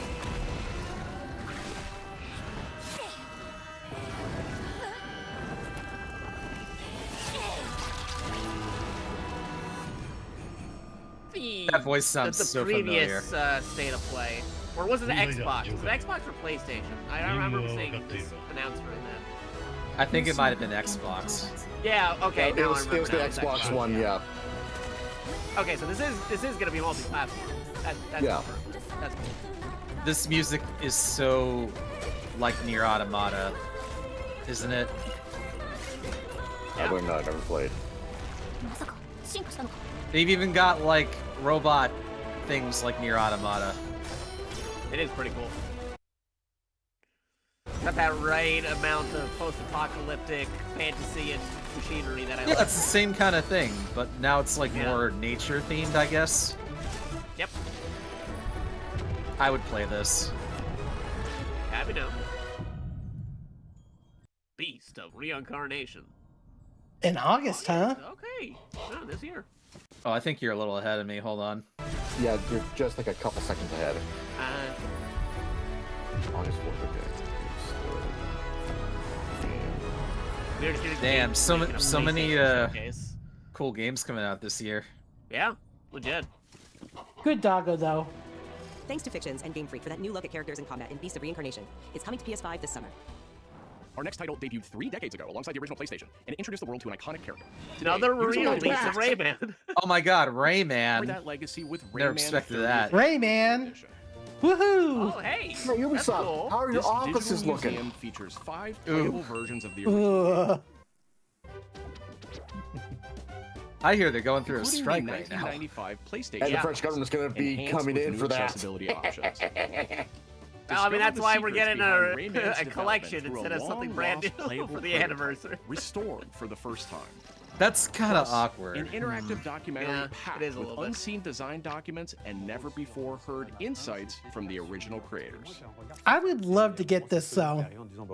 Oh yeah, no, it does look pretty neat. Rayman's Tomorrow. 30th Good, anniversary retro edition comes collection. to PS5 digitally starting tomorrow. Yeah, it's While that physical following that editions trend will be of available digital June first 26th. and then physical later. Oh, this Hey, is here the we game go. by the Shovel Knight people. Yes. Mina the Hollower is an action-adventure title from the creators Totally a of Shovel callback Knight. to the Game Boy Color Legend of Zelda games. I mean, I just Rayman's finished 30th anniversary Oracle of edition comes Seasons to not too PS5 long ago, so I'd digitally play starting that. tomorrow. While physical editions will be available June 26th. Mina the Hollower is an action-adventure title from the creators of Shovel Knight. The folks behind it said that if you were to add all the maps together for Mina the Hollower, it's like double the size of Shovel Knight. Burrow under hazards and monsters, and hunt down secrets. believe It's a that. perfect love letter to handheld gaming. Mina the Hollower's release date is on the horizon. The limited time demo will be exclusively available on PlayStation 5 tomorrow. I hate how this slows down and speeds up at The times. original game. This prologue tells the story Yeah, I of how know. Alba and It's Wolf like of Neva YouTube first is met. weird. I have to double the speed just to go through things faster. Blighted wilderness. It's like, how does it even desync like that? If you're watching it in real time, it should be Together. going I know. to Five speed. tomorrow. It makes no sense. Oh, great, my federal return was accepted. Yay! Set years before Hey, I don't have the to there deal you with the go. original IRS. game. This prologue tells the story of how Alba and the wolf cub Neva first met. Alba must earn the young wolf's trust and guide her through the Aw, wilderness. doggo. Together, Up they next. will face new enemies. And What in the endure Ghibli is perilous going trials. on here? I'll be honest, so far there's like a lot of retro stuff that they're like giving us.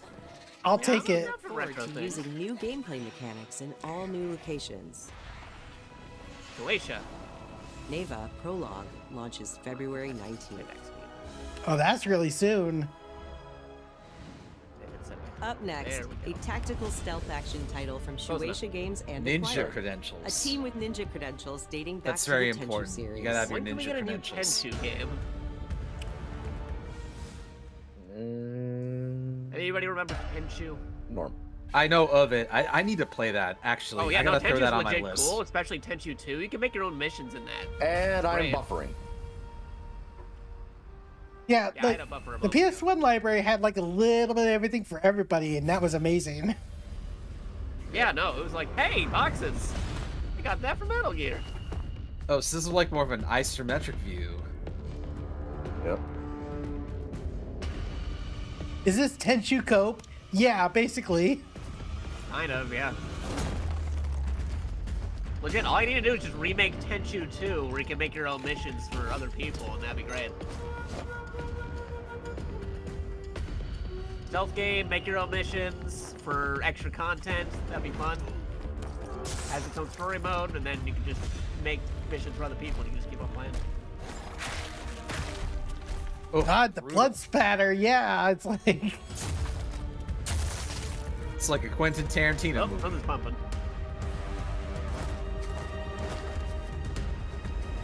Certainly is, yeah. Alright, now what the fuck is... Okay, now I'm at word because something was pumping. Okay, I see the heart now.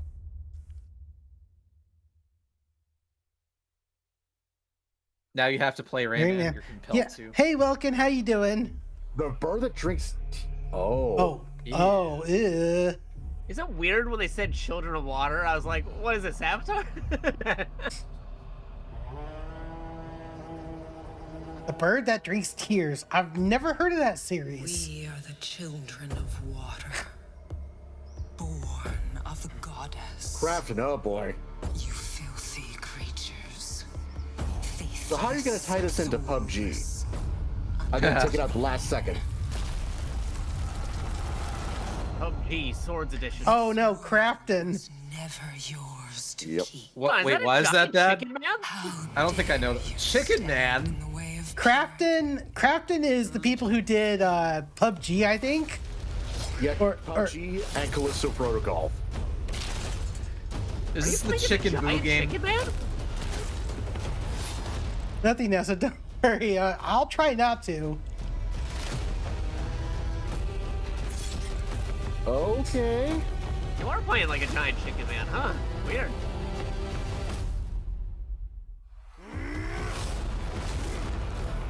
That's a chicken boo. Hey, Falcon Vin. Nice to meet you and your sense of humor. Yeah, Rooster dude.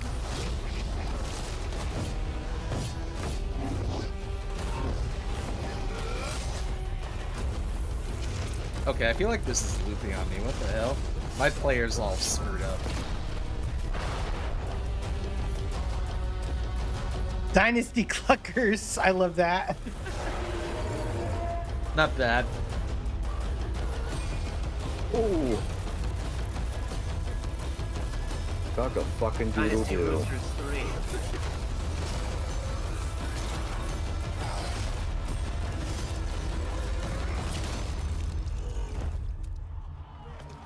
Yeah, this looks wild.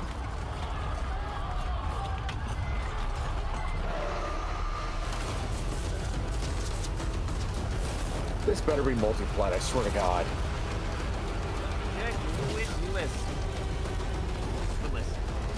Okay, I'm gonna try closing my player and opening up it again. This is not really working for me. Oh, okay, I'm not gonna say what this is because it's people refreshing, but yeah. Oh yeah, that's just a giant rooster. Yeah, it's like wow. It's Foghorn Leghorn. Yeah.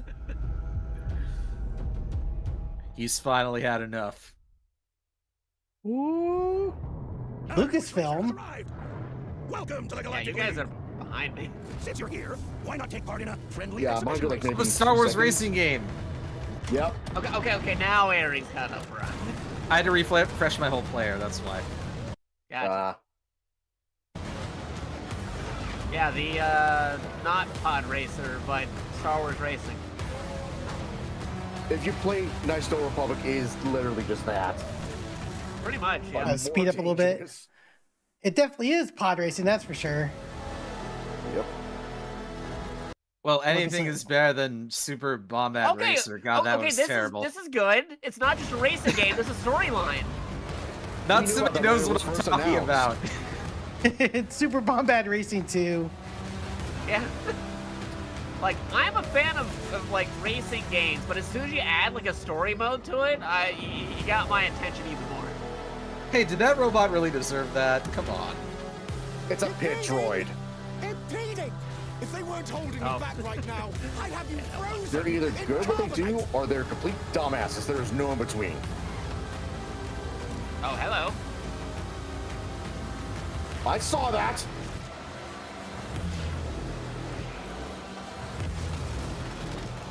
Well, 007. Bootleg Millennium Falcon. Ooh, 007. I don't need to pre-order this because I'm getting it for free thanks to my local library. Hey, there you go. First Light, I'm actually hyped for this game. Yeah, no, Yeah, no, legit. I I am am. excited for this too. Bond is immature and reckless. He's a bad influence on the other recruits who I like the inexplicably fall victim Hitman to his games, so charm. I'm really curious to see how they I would like you to handle join his James I do like the way this looks, though. I strongly Yeah. believe that there is a need for such heart and intuition in modern The spycraft. only That's the very thing reason that I'm is bringing sad back for me is the that I have to wait a while because it's not going to be available day one. If I'm lucky, it'll be available within the first week. 009 Latest is like 3 weeks. Every manner of subterfuge to avoid capture. Try not to draw. I mean, we've seen this like a lot. Now there's like more footage. So once again, we're dealing with a double Agent 00. You Good to seem know. the kind of guy who knows what he likes. So you won't do anything stupid. Of course not. I'm not an idiot. Agents have very short life expectancy. Hey already, okay. And if you do get caught, we will deny ever having heard of you. How does that They sound? announced the date earlier, but like I'm just reminded that it's in May. I'm kind of missing the outfit, but you know, I mean, it it's works. a young James Bond. So Yeah. it's the outfit eventually. It's early era like James Bond, so Yeah. Well, yeah, no, it's his first outing. Oh, they got like outfits referencing the movies though. That's neat. Yeah. Yeah. I was surprised to see a Spectre outfit. I'm Peter Brown. I manage the game content team within Third Party Portfolio. We evaluate games coming from publishers all over the world. I don't want to answer that right now. I'm gonna Those of us refund in your the Third Party redeem. Portfolio team travel the world and meet with our partners. And it's even more exciting Save for it me for when those another partners time. have been foundational to my own love of video games. And Konami is definitely one of those partners. I think a lot of people remember Konami for being with PlayStation in the I don't very even know beginning, why it won't let me taking do some it. amazing franchises that everyone already boy. loved and injecting them. Konami, huh? What are you offering us here? Wait, whoa, Konami announcements. Hello, what are you talking We were about? really impressed when Konami approached us. Oh, with you're their just list of noticing now, announcements it for literally today's had game. Konami So to in mark the occasion, bold. we wanted to try something Multiple a little times. different. Okay, if they announce Joining any today of the from pro Konami sports creative things, front I might be Tokyo interested Bay. because that actually Not has only to share some Castlevania, really Metal Gear exciting characters. reveals We did see like an also esports spotlight Bay some of thing. the key Yeah, talent behind That's it. just esports regular Tokyo Bay sports. Studio. They announced diverse pro lineup they sports, brought then you have my and we hope you will attention. be too. Oh, okay, I'm locked in. Hold on. Yes? Oh? Hello! Metal Gear. Master Collection Volume 2. Okay. I'm gonna run an ad the bank for predictions this, right actually. there. Metal Gear Volume 2. One last punishment I must Hey, no more NGS4 luck and with PS3. Peace Walker. Hello, there we go. Taken command of this Oh, okay. Well, I Peace guess Walker I'm being buying a very that. important one because it actually has 4-player co-op and Monster Hunter missions. Liquid's goal is to seize control of SOP. The only Metal Gear Sons of the game to Patriot have system co-op controls the soldiers. for story mode. Will you do this for me? Now I gotta message my brother, see if he's actually watching State of Play. Yeah, I am really excited for this. A lot of folks said they wouldn't announce this here, but I kind of had an inkling. I'll take it. I mean, I needed a modern way to play this, so Yes. there we I have mean, it. I found ways to play it besides the old Yeah, I methods, know. but I know. 07. this is good. Legit systems. I don't think this is re-engaging. This is what they usually do, which is like, you know, make money Now, off if their they past announced the legacy. online mode, that would be even better. Stop Liquid's insurrection. Peace Walker kind of has to have the online mode because you could legit the story mode is online with co-op with friends and stuff. You want to play Because 4-player co-op. I knew Story where mode. my loyalty belonged. Nukes. Now, do you still have the Monster Hunter They're crossover and bringing the nukes to Assassin's Costa Creed Rica. crossover? We are not allowed to bear arms. Do we still get Pepsi and Doritos? Please, you must drive them. Oh, they had sponsorships back then? Yes. That's funny. Pepsi, Doritos, Monster Hunter, Assassin's Creed. Wait, what? Random manga and anime, they were all in Peace Walker. It simply said Jack. Over and over. Hans? Awesome. Did I see Hans? Is that you? I think I'm a little behind here. Now, question, is it just those 2 games, or are we gonna get more? Like, is it bonus games?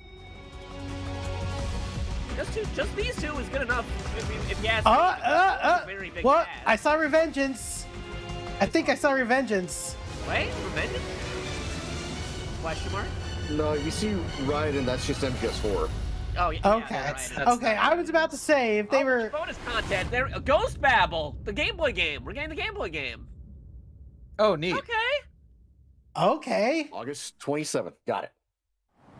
I was like, Already this year? that. Okay, that's not Revengeance, but you know what? I'll take it. Well, here's the thing, Revengeance is still on multiple consoles. MGS4 was locked to the PS3. Right. Same with the HD version of Peace Walker. That was like on Xbox, PlayStation Portable, and PS3. But to get that on the modern system is really good because that is the Monster Hunter of Metal Gear games. Literally because there was a Monster Hunter crossover and it has co-op in it for 4 players. 現在発売 Okay, they're actually updating the first collection. What do you マ got? スターコレクションボリューム1につきましても最後のアップデートを実施いたします。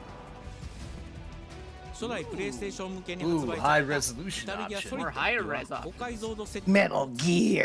ご覧のように映像が美しく文字も読みやすくなりました。 Oh, this looks pretty good.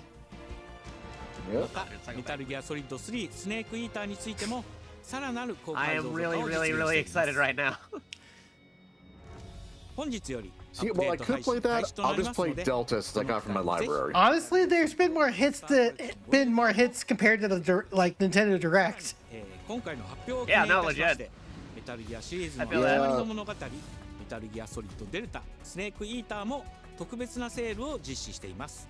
50% オフという大変お求めやすい価格で購入できますので、この機会にぜひ楽しんでください。これからもメタルギアシリーズの展開にご期待ください。そして最後にこちらの映像をご覧ください。 We all have to thank Ken Akamatsu for pushing this, for pushing like game preservation.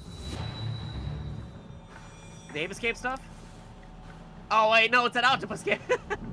They're doing a crossover thing with that octopus game that Konami was working on.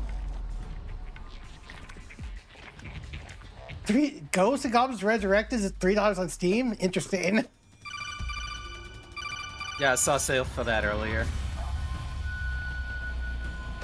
People were joking that octopus game was like a Metal Gear homage, but now they're just straight up doing the Metal Gear Paradox. homage. Okay. Because they announced this game a while ago, and people were like, this is a stealth game where you play an octopus? It's like, we're a snake, though. And then now they're actually doing the Metal Gear reference. And yeah, no, I actually did get the multiplayer for Peace Walker working on RPCS3. That's how I... Hello there, Mr. With Numbers. multiple folks. Outside of the original PlayStation 3, who didn't have PS3. But it's good we're getting an official Steam version, so it'll be a lot easier to, you know, find folks to play Peace Walker with. Again, it's a Monster Hunter game, but with the Metal Gear skin on top. Uh-huh. It's actually, honestly, my favorite Metal Gear game. People ask me, what's my favorite Metal Gear game? Like, why do you like that one? Because it's the only one with co-op in it. Metal Gear Octodad. Oh! Hello. Castlevania? Castlevania, what? Oh, you like to play Castlevania? Again. You like to play Castlevania? Oh my god, they really gotta fix the syncing issue. In the name of His Most Royal Majesty. By the grace of God. Oh, this is based off the TV series. Wait, they're making a video game based off the TV series, which is based off the video game. I mean, this is kind of cool, not gonna lie. I think. Wait. It looks like it. This is a remake of that one Game Boy game. Is that Sonya? Yeah, I was gonna say, like, is that Sonic? the TV series was different, yeah.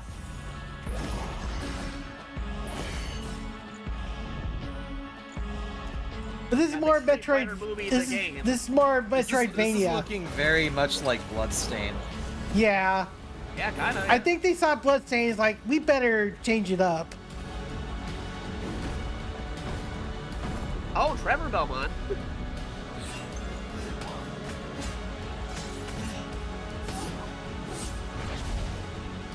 Belmont Curse. You're like 2 seconds. Nice. Belmont's Curse. So now, Man, they're really going all in on this Konami stuff. I thought they were just gonna be doing sports stuff. No, they're really Trevor announcing things today. last of House Belmont. Belmont's Curse. Okay. ご覧いただきありがとうございます。キャッスルバニアベルモンドカースプロデューサーの谷 And years later, they finally started making stuff. キャッスルバニアシリーズ40周年記念 Well, 第 concerned 1 they're 弾と cracking な down る all キャ the ッスルバ pachinko ニアベル machines. モンドカースのアナウンス映像です。これまで我々のチームは Also, I just 多くの realized 方に I'm キャッ gonna スル have バ to ニア do に触 another れていた complete だきた save いと file of いう Metal 思 Gear いで Solid Peace シ Walker, リー which ズの I've 過 done 去 on 作 every を最 platform 新 in ハードでプレイ existence. していただけるように Check you. わずかのコレクションタイトルを That's 配信してきます。 dedication. Again, it's my favorite Metal Gear game, and people know me as a Metal Gear guy, so I gotta do it, especially for my favorite in the series. That's basically me when it comes to the Mass Effect series. シリーズへの愛を持ったスタジオとともにプロジェクトに取り組んでいます。これまでのシリーズらしさを大切に It's funny they aren't showing any UI for this, just gameplay. キャラクターのアクションはよりダイナミックで爽快に仕上がっています。シリーズファンの方はもちろんぜひ遊んでくださいと思っておりますが、まだキャッスルバニアに触れたことがないという方にもぜひ楽しんでほしいです。発売は2026年を予定しておりますので、続報を楽しみにお待ちください。Sound Hill Townfall, I believe. Silent. It's like town something. You can't stay in this. What is this? I can't stay in this room. Like this was one that was actually leaked like earlier this week, I think. I know this is going to be hard. Because of a rating in Mexico or Brazil. Come back to me, Simon.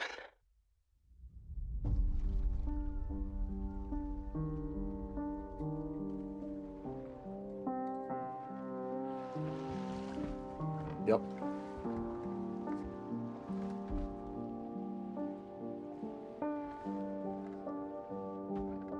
I woke up in the water again. But this time it's different. Retro portable television. That's very old school. Yeah, this has got to be Townfall.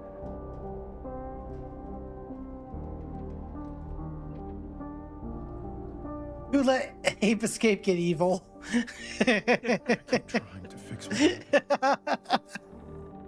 Well, that's like See no evil, speak no evil, what the hear fuck? no evil, Ape Escape. You can't fix it. Annapurna, Ringburn. Yeah, I think this is Silent Hill Townfall. Things. You did what you did. Oh, I'm gonna check Reese server, see what it actually is. Okay, we got a pyramid head, now we got an axe head.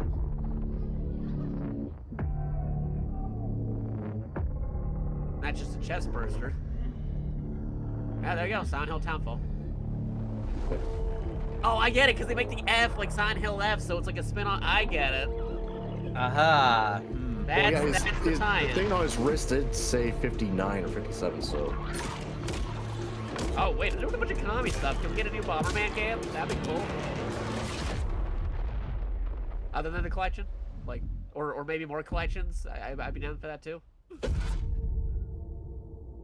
It's kind of clever how they make the fall for Townfall look like F, so yeah. Right. Might just be a bot tag game.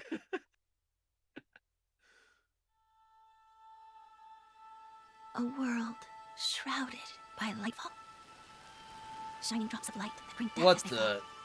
Oh, is this Code Vein 2? No, it's not. No, Code Vein 2 just came out, and that's Capcom. Wait, no, it's not that Capcom. What is that again? No, Bandai Namco. Yeah.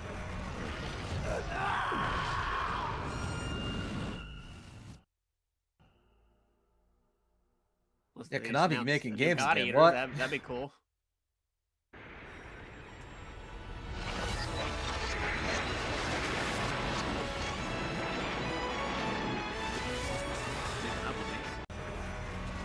Star Ocean? Is it Star Ocean? Someone's asking Star Ocean. Star Ocean is Square Enix, guys. Yeah, that's Square Enix. Yeah. Whoa, okay, now I'm getting the speed up and slow down. What the fuck? Yeah, I had a weird moment too. I might have to refresh at a dull moment. If we get one later. Wow, I can't even remember the last time we saw an RPG from Konami. Oh, Suikoden! This might be a Suikoden! Ah, that would make sense. Yeah. They do Suikoden. If it's Suikoden, then yeah, that would make sense. Yeah. Oh, wait, maybe it's a new title. Nope. Yeah, there aren't enough characters to Suikoden. Rev Noir. 90-something more. True. Unless it's a spin-off, I mean, then you can be like, hey, it's technically a Suikoden, but we don't got all... You don't have the copyright to say it though. Okay, well, color me interested. Okay, new RPG by Konami. That's new. 皆さんこんにちは。プロデューサーの門井です。 Brand テ new ザートレーラーの方 JRPG は title いかがでしたでしょう Oh か。 yeah, give it to me. レブノワールは完全新作の Not JRPG で based す。 off of anything. 私自身も Original. 含め JRPG を愛し続けてきたメンバーが情熱を持って開発したタイトルとなります。仲間との出会い。 I'm glad. Yes, Playing. give me the heartfelt moments. I'm glad at least Star Ocean 2R became a thing. こちらを大事にしてナラティブというものを表現しようと突き進めております。新しい冒険が始まるというワクワク感、ぜひ楽しんでいただけると思います。He said Nakama. 今日、お届けした映像は本当に一部の一部で、レブノワール続報がこれからもどんどん出ていくと思いますので、 I'm sorry, ぜひ Konami, I was 楽 not しみに familiar お待ち with いた your だければと games. 思います。 Literally, I was not familiar with this.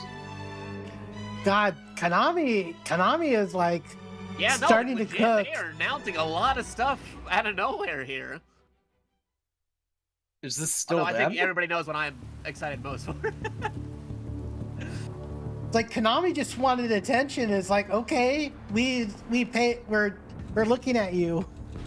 That's a good question. I think some of this stuff might end up being on Switch too. Yeah, no, like Master Collection Volume 2 is probably going to be on the other platforms. Unrestricted. Everybody shut the fuck up. On Switch 1, so... No fucking shot. What? No fucking Is this a shot. John Wick game? Yes! He must be. Oh my God. Actual John Wick video game? Not any of that tactical stuff they did before. Oh my god. And it took 4 movies to get a John Wick game. 5 even. Like an They actual could have John Wick one game. John Wick video game, but that wasn't really He must what be we were grounded, expecting. stable, constant. And no, the Fortnite collab does not count I love the either. fact they're trying to keep his face in shadow so we can tell it's We him. know what this is! What are you doing? What are you hiding? He did the sideways gun thing. We know it's John Wick, man. I believe you are ready, sir. I mean, the Guns Akimbo Gun Kata stuff is basically like... What? It's John Wick the video game? Who could have saw this coming? My god. I'm so glad they actually got Keanu for this, though. No. Oh, they got the actual club song for the movie! That's cool! God damn. That means they actually got the... They actually have oh my god. He's seeing you? Yeah, they got the actual conductor for the movie. That's pretty Oh my gosh. Saber!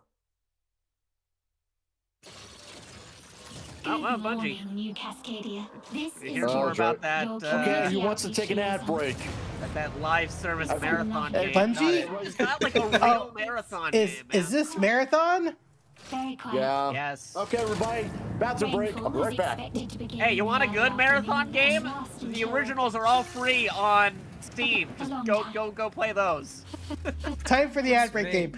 Well, shoot, Flan. I wish I planned it better. Literally, they have all 3 original marathon games for free, like on Steam. Just download those. Do not worry. Open source, has Steam Workshop on it, for free.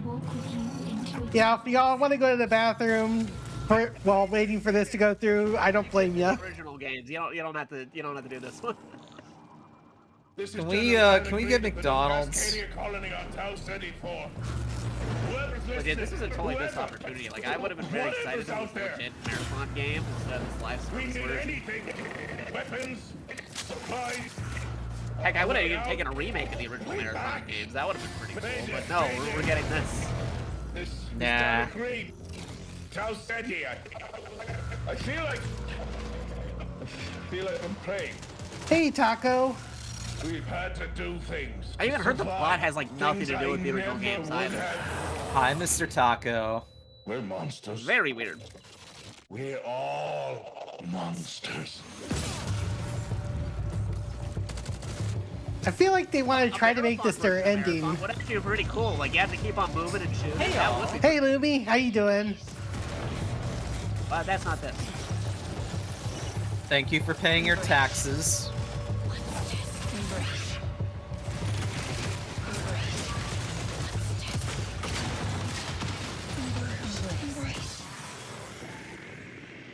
Oh, you guys are about to complete that challenge, aren't you?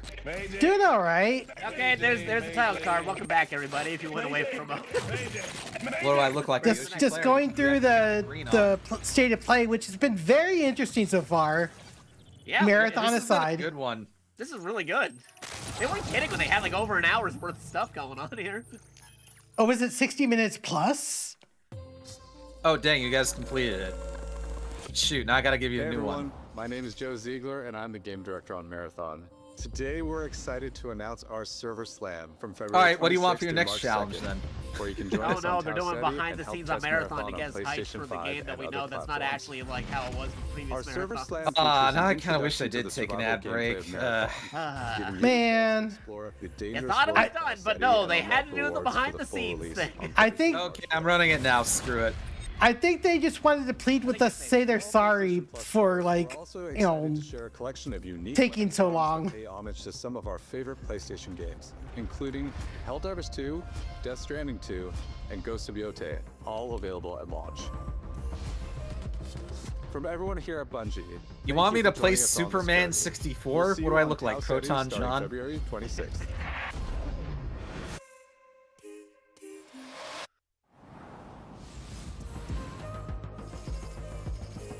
Now they're still sticking to the March like release date. Yes, they're still sticking with that. And I'm Kristen. Thanks to Bungie for that new look at Marathon, coming to PS5 on March Wow, 5th. with the server I slam just got running back February and 26th yes. through March 2nd. Now let's check in on what's coming to Dude, PlayStation if Plus. If you haven't played for Spider-Man Marathon. 2 yet, here you go. It's on PS First, Plus. Marvel You got it. Spider-Man 2 swings into game catalog next week. Developed by Insomniac Games in collaboration with Marvel Games, be greater together as Peter Parker and Miles Morales. Let's go! Oh, In this speaking of thrilling Spider-Man sequel, stuff, the anybody see that must Spider-Man balance their Noir trailer personal yet? and heroic responsibility. I haven't. Because I don't want any spoilers. Seen it. for I've seen the post though. I'm not gonna say anything about it. I just want to say that I'm excited for it. I'm not gonna say what's Marvel in it, Spider-Man but 2 I'm joins excited the for it. PlayStation Plus game Okay, catalog fair. on February 17th. It actually looks like something I'd be interested in. The PlayStation Plus Classics catalog. I wasn't sure welcomes how two it would fan work in live favorites over the action, next few but months, starting with Tekken yeah, Dark no, Resurrection. I like it. A fantastic. Okay, fighting welcome game back. that We got originally Tekken on released PSP. PlayStation Plus. Don't you premium beat on members Lily can like expect to that. visit this Why are they handheld using the classic in March. PSP version of Tekken there, though? I have no Like, idea. they It's Dark could've been using Resurrection, the man. actual platform for it. It's weird. Time Crisis. What? What? Oh, heck yeah! That's gonna Time work. Crisis brings arcade action to the classic How? catalog. Yeah, how is that gonna work? DualSense controller. If you still have them, they sync up. That's with fun. the DualShock 4 or PS5 DualSense controller, simulating Okay. the original light I gun see you. experience. Ah, They heck say it'll yeah! work with VR, and if you have the DualSense controller, that's fun. I'm down with this. Time Crisis is great. Yeah, Time Crisis Big is Walk fun. is a cooperative multiplayer adventure about teamwork and talking. Oh yeah, I've seen this game. Oh yeah, no, I've seen this in the previous. Hang out and get lost with your friends in an open world full of That challenges, looks like a puzzles, disaster and with playful the Smash discoveries. Bros. crew. Oh yeah. Or worse. No, it's gonna be worse for me for the Chaos crew, because we are gonna be little shits with that. Oh, monthly games. Oh shit. That's all for me and Brett, but we That's still gonna have be a free. lot more cool stuff. Can you duct tape a controller to real gun? I don't know about that. Mark's next action game Probably releases not a April good idea. 30th, and creative director Gregory Loudon has even more systems and combat to break down. Let's take a PlayStation look. Studios. So this is a mainline game. Yeah. It's the Rahul game. What is that for you, Arjun? Finishing the mission. Keeping people safe. Oh, Arjun. I know you better than that. Hey everyone, I'm Gregory Loudon, creative director at Housemarque. Today we're This looks excited cool. to show off our comeback stronger features and Eclipse gameplay running on PlayStation 5.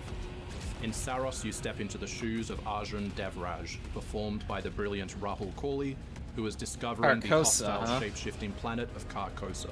King in As Yellow you reference encounter there. a variety of ever more brutal hostiles, death is inevitable. Generation. But in Saros, death only means that you will come back stronger. Yeah, the returnal Welcome crap. to the passage. Harder, faster, stronger. Interacting with the survivors of Echelon 4 will help you understand the mysteries of Carcosa. I can't say goodbye to RPS3. Yeah, no way. They didn't all die. Some of them. Why would they say that Yeah, exactly? there's some games they still have to bring over. Like I said, Infamous is still This is locked Primary, to the voice of original PS3 Soltari. architecture. There's probably a lot of games that are still like stuck Attributes on and PS3. acquire I mean, special granted, perks. one of the main reasons to use it was to play Metal Gear Solid 4, With but Carcosa there modifiers, are you can still things adjust still your locked to experience the by, for PS3 example, that making you like the still PS might wanna Puppeteer. emulate. or even removing the second chance ability entirely. However, all adjustments you choose must be kept in balance to ensure You a can get OG consistent Yakuza challenge 3 level. on GOG now, though. Primary if you also want. allows The you to cheapest way to get Xenogears is on PS3. Or Lundra. action quicker. It also Or means Threads of easier Fate even. replayability the further I mean, there's you actually a get handful into of like the world. OG PS1 games that are cheap to Using get the on teleport, PS3, you and if can you got it on quickly restart the PS3, selected you actually get a Dragon Guard 3 is transfer up to PS. PS4 and PS5 if they make And a now it's PS4 time and to take another PS5 shot release at what for it. killed you the That's what Yeah, happens Dragon with Guard all 3 is video games. PS4. It's not PS3, is it? No, it's PS3.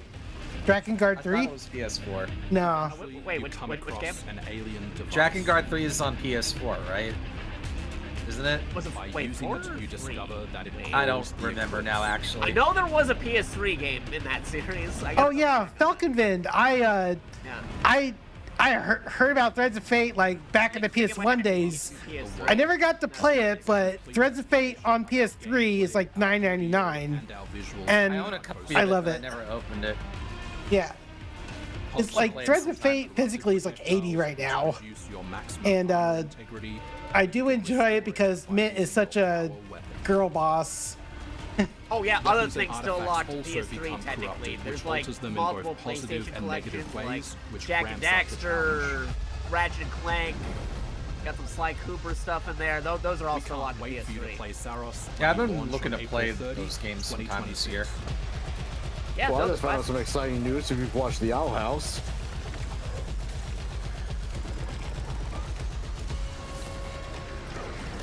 It's also a crazy thing too that they're making all these like original shooter stuff for like PlayStation. It's like, you gonna do anything with Killzone though? Oh no, Killzone destroyed itself with its last Yeah, game. no, like legit. It's like you guys remember you made Killzone, right? Like, why are you making all these new? Oh, The Helldivers crossover was pretty cool though. Ooh, what do we got here? Yeah, I mean they got Sly 4 on PS4, but oh boy, it's anime. Trembles. Mother Earth herself. wait, senses Shiar the Homeworld? coming battle. Oh, The Tokon, world Marvel may hate Tokon. us, This is the fighting we game. still have to save it. Oh, is this up? Okay, this is the update to Tokon. All right. I saw that Shiar Empire, that space stuff related to the X-Men. I know my Marvel comics. Oh, they have English voice actors for this now. That's great. Let me Arc System work. And now it's buffering. Magic? I'm starting. The Unbreakable X-Men. That's new. Time to end this. Okay, so that's a character that has not been mentioned Hey, yet. Steve Blue. Okay, they got Wolverine. That's good. What the hell? The game, you're ahead of the me. game's buffering. It is buffering for me now. Yeah, if you don't have a fighting game with Wolverine in it, that's bad. Yeah. Initiating attack. Oh, there's Wolverine. Oh, They got a lot of the same cast list of Marvel. Danger. rivals. I've never heard of Danger. Oh, Danger is the personification of the Danger Room for the X-Men. Okay, so Danger Room is their trading zone. so where they, she's a like, waifu now in terms of Let's finish this. Yeah, that's actually directly linked to the comics. That happened in the comics, where the Danger Room got its own personality and stuff. Oh, this is the X-Men team. I see. That's These are all cool. X-Men characters. That's what they call the Unbreakable X-Men. That's pretty cool. So you got the Storm, Is that you got all the- Magic, which is Colossus' sister. Of course, you got Wolverine, and then Danger's a really unique pick. Oh, they're teasing us. They're edging us. Something about February 19th. It went by too quickly. What about February 19th?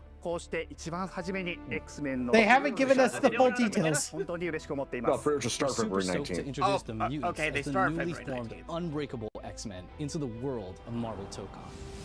We know what magic is. We played Marvel Rivals already. But they're like, I know Max is gonna be happy to see Wolverine in this. Think Oh, of yeah, no, of Wolverine course. as I an mean, unstoppable it's savage tank. really Some hard of to his claw have swipes have armor on them, a Marvel so he's thing without literally going to be Wolverine able to these days. shred through opponents' attacks. They tried doing a fighting game without Wolverine, and we saw how that turned out. So did they say who else like seasonally would be added? X-Men over years through But yeah, battle no, Danger's a really so as a zoner in unique this role. game, she's going to set up so many traps that her opponents are going to feel like they're A running an obstacle course. very deep cut. I honestly was very excited about Tokon last year, so マーベルユニバース闘魂オリジナルストーリーの映像を含めさせていただきました。マーベル闘魂ファイティングソウルズ20キャラクターのプレイヤブルを実装しまして、2026年8月6日に発売。 yeah, so that's gonna be after Evo. Open next week, so please check out Okay. a variety of My internet additions just and like goodies, and we completely died can't on me wait for like a to bit. share with you some more info. Oh wow. Please check it out. Yeah, I don't know what happened. And Stay tuned. We have a weird weather spike. So we're gonna find out more about the teams as time goes on. I'm sad that they're not telling us everything yet. Oh, okay, it launches August 6th. Okay. Yeah, that's gonna Alright, okay. launch right after Evo, so it's gonna be ready for 2027. Yeah, like right after Evo. PS5 and PC. All right. Guys, something big's coming up. Oh. Oh, I know what this is. This is a big one, first party. Boy. Boy. Oh god. Boy. Please, please, please, please, please, please, please, please, please, please. Attaboy. 3. Please. Oh my god. Or maybe remake? Your son has been New collection? Remakes? A trilogy. Trilogy remake. I think a lot of people are gonna be screaming at this. Yep. It's like trilogy remake. Dang.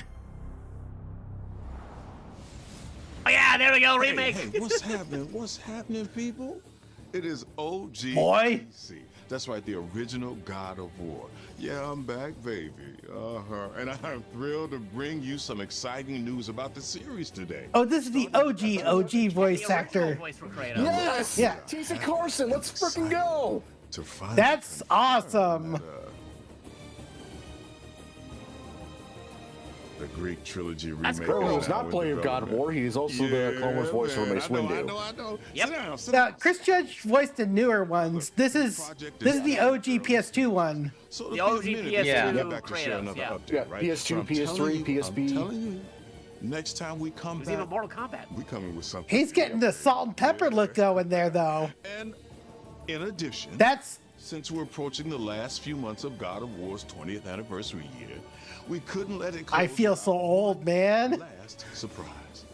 Now, this announcement is a passion project that will let you experience God of War's signature brutal combat, rewarding exploration, and heartfelt storytelling like you've never heard it before. I'm telling you. That's all you get. So, thank you for 2 strong decades of support. And we can't wait for you to see what we've got cooking to keep the next 20 years surprising, fresh, and fun as hell to play. Oh, you got gameplay? Yeah, all right, you can watch it now. Go. Yeah. Kratos tells you to go. Go. I'm going. Okay, this state of play is like blown my Yeah, expectations. no, legit. No, this Everybody is shut up. really Everybody good. shut up. I have a tremendous smile on my face. Huh? Before I was a father. Before I said, boy. I was a god. Whoa, pixel game. I was a Spartan. Young Kratos? Spartans! Our duty is to Sparta. is a Okay, reaction. so his early days, got it. Courage is a decision. Wow. Press your attack. Don't relent. Never, Kratos Origins. never left behind. Which we've always seen bits and pieces of throughout the Greek era. This is kind of cool. I'm not gonna lie. Yeah, no, this looks Now, pretty sweet. Here's the thing. This is before Deimos got captured. Of destruction and redemption begins. So this is very early on for him. Sons of Sparta, wow. Be ready for Sparta. That's Sons of Sparta, not to confuse with Sons of Sparta, which is Devil May Cry. Yeah, I'm sorry. This is better than Nintendo's No. It's like Direct. Oh, that's not surprising. I mean, that was a partner direct. That wasn't even direct. now if they had released the Goemon collection, that would have made it a little bit better. Yeah, no, the But now we have to wait a few months for them to localize it and all that jazz. We just got the highlight reel now. 2026. Now? Oh, wait, this month. Wow, Fuck okay. yes! Today! Wait, so the game's coming, the Kratos thing's coming out today? Sons of Sparta is out today! Wow, okay. Shadow Drop, holy cow. That's pretty cool. Damn. No Shadow DMC Drop. 6. Sorry if that was on your bingo card. I'm okay. It was on my bingo card, but I got Metal Gear, so I'm cool. I'll tell you though, I personally would have rather had DMC 6 than DOA 6 again. But that's just me. All right. I'm satisfied by that. That was great. That was a pretty good presentation they put stuff. on there. I'm also excited for some of the new stuff they showed out too, because like that new Konami RPG looks pretty interesting. Welcome. No announcement of Fire Red and Leaf Green. Yeah, Not imagine today. that being on PlayStation. The John Wick game being a thing is cool. That That is was really neat. cool. I was happy to see that. Yeah. Look at that recap splash page again. Hold Oh, on. is there You don't any, make bingo cards because nothing excites you. You need to feel things again, man. what about the Japanese state of play? Do we want to like browse through that real quickly? Yeah, No, that might they be have- worth doing that. You guys can do Do that. they have one? I got my own things to do now. All right. Yeah. Okay. Okay, later, dude. Yeah, because like the Nintendo Directs for Japan usually have stuff that aren't in the English one, even if Is they there a release in Japanese English state or of something. play? There is a Japanese one, but I'm not sure if they'll have anything different. But it might be worth skimming it. Our charming spirit companion. But yeah, let's I'm take Josh, a and this look. is my brother. Let me Yeah, see here. let me see if we can pull that up. 2000. Yeah, I'm scrolling through it too. Now let's head. This over seems 100 like the exact same thing. Yeah, it looks like Splash it. page right here.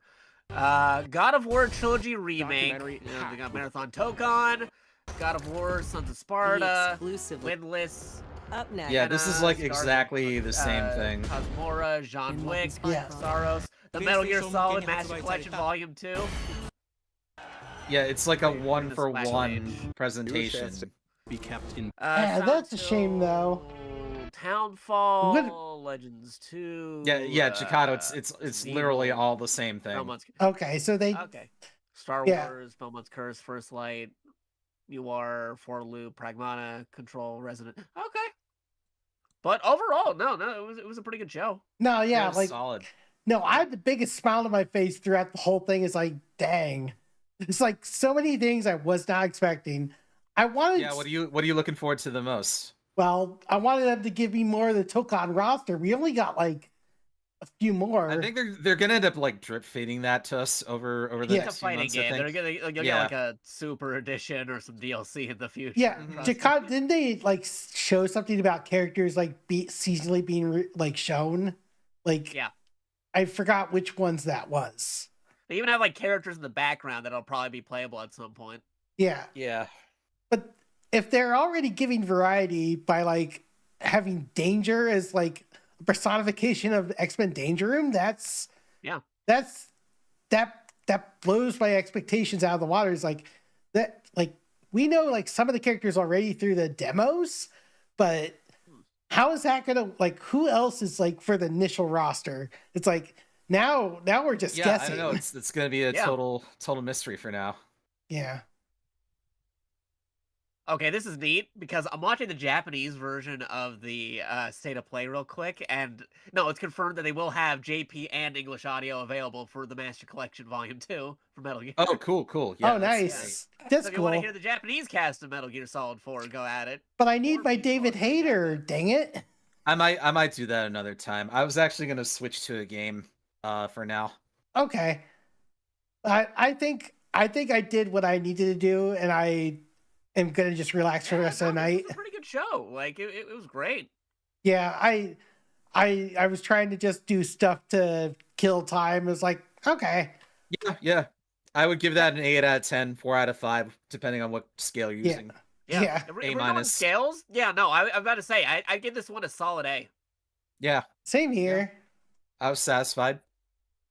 Like there was a lot of like bits and pieces. I mean, the last thing I was expecting was a RPG from Konami of all people. Like what? Yeah, no, like legit. That's wild. Like that was pretty cool. We got all those like I was hoping for like some remasters or remakes, and we got that with the God of War collection. So that's cool. Yeah, I'm gonna go head off. I'm gonna raid somebody right now and okay, just take I'm it gonna easy. stay on. Alrighty. What are you gonna do? I'm gonna like watch this Metal Gear trailer over and over for a bit. All right. Okay. I'll hop off then. I'll see you guys soon. Okay. I'm gonna. Yeah, wait. What are you playing, Harry? I'm playing Trails in the Sky the first. I'm almost on. I mean, I'm on the first boss. I gotta run it back. Nice. Alrighty. Yeah. All right. I'm gonna pop off now so I can start my rating. But anyway, Okay, take care. I'll talk to you guys soon. Okay. Bye. Yeah, no, this was fun. We'll see each other again potentially in the next couple of days or so if there ends up being a Nintendo Direct and or something for Pokemon Day. Yeah, That's we'll true. see. We'll see. Anyway, later. Later, guys. All right, so that's it for that. Let me go ahead and like do a few other things before we start heading off for the day. I'm sorry I'm not going to stream much longer, but I just wanted to chill. I need to treat myself a little bit, so let's connect that. There we go. Cool. All right, let's raid Javakwa.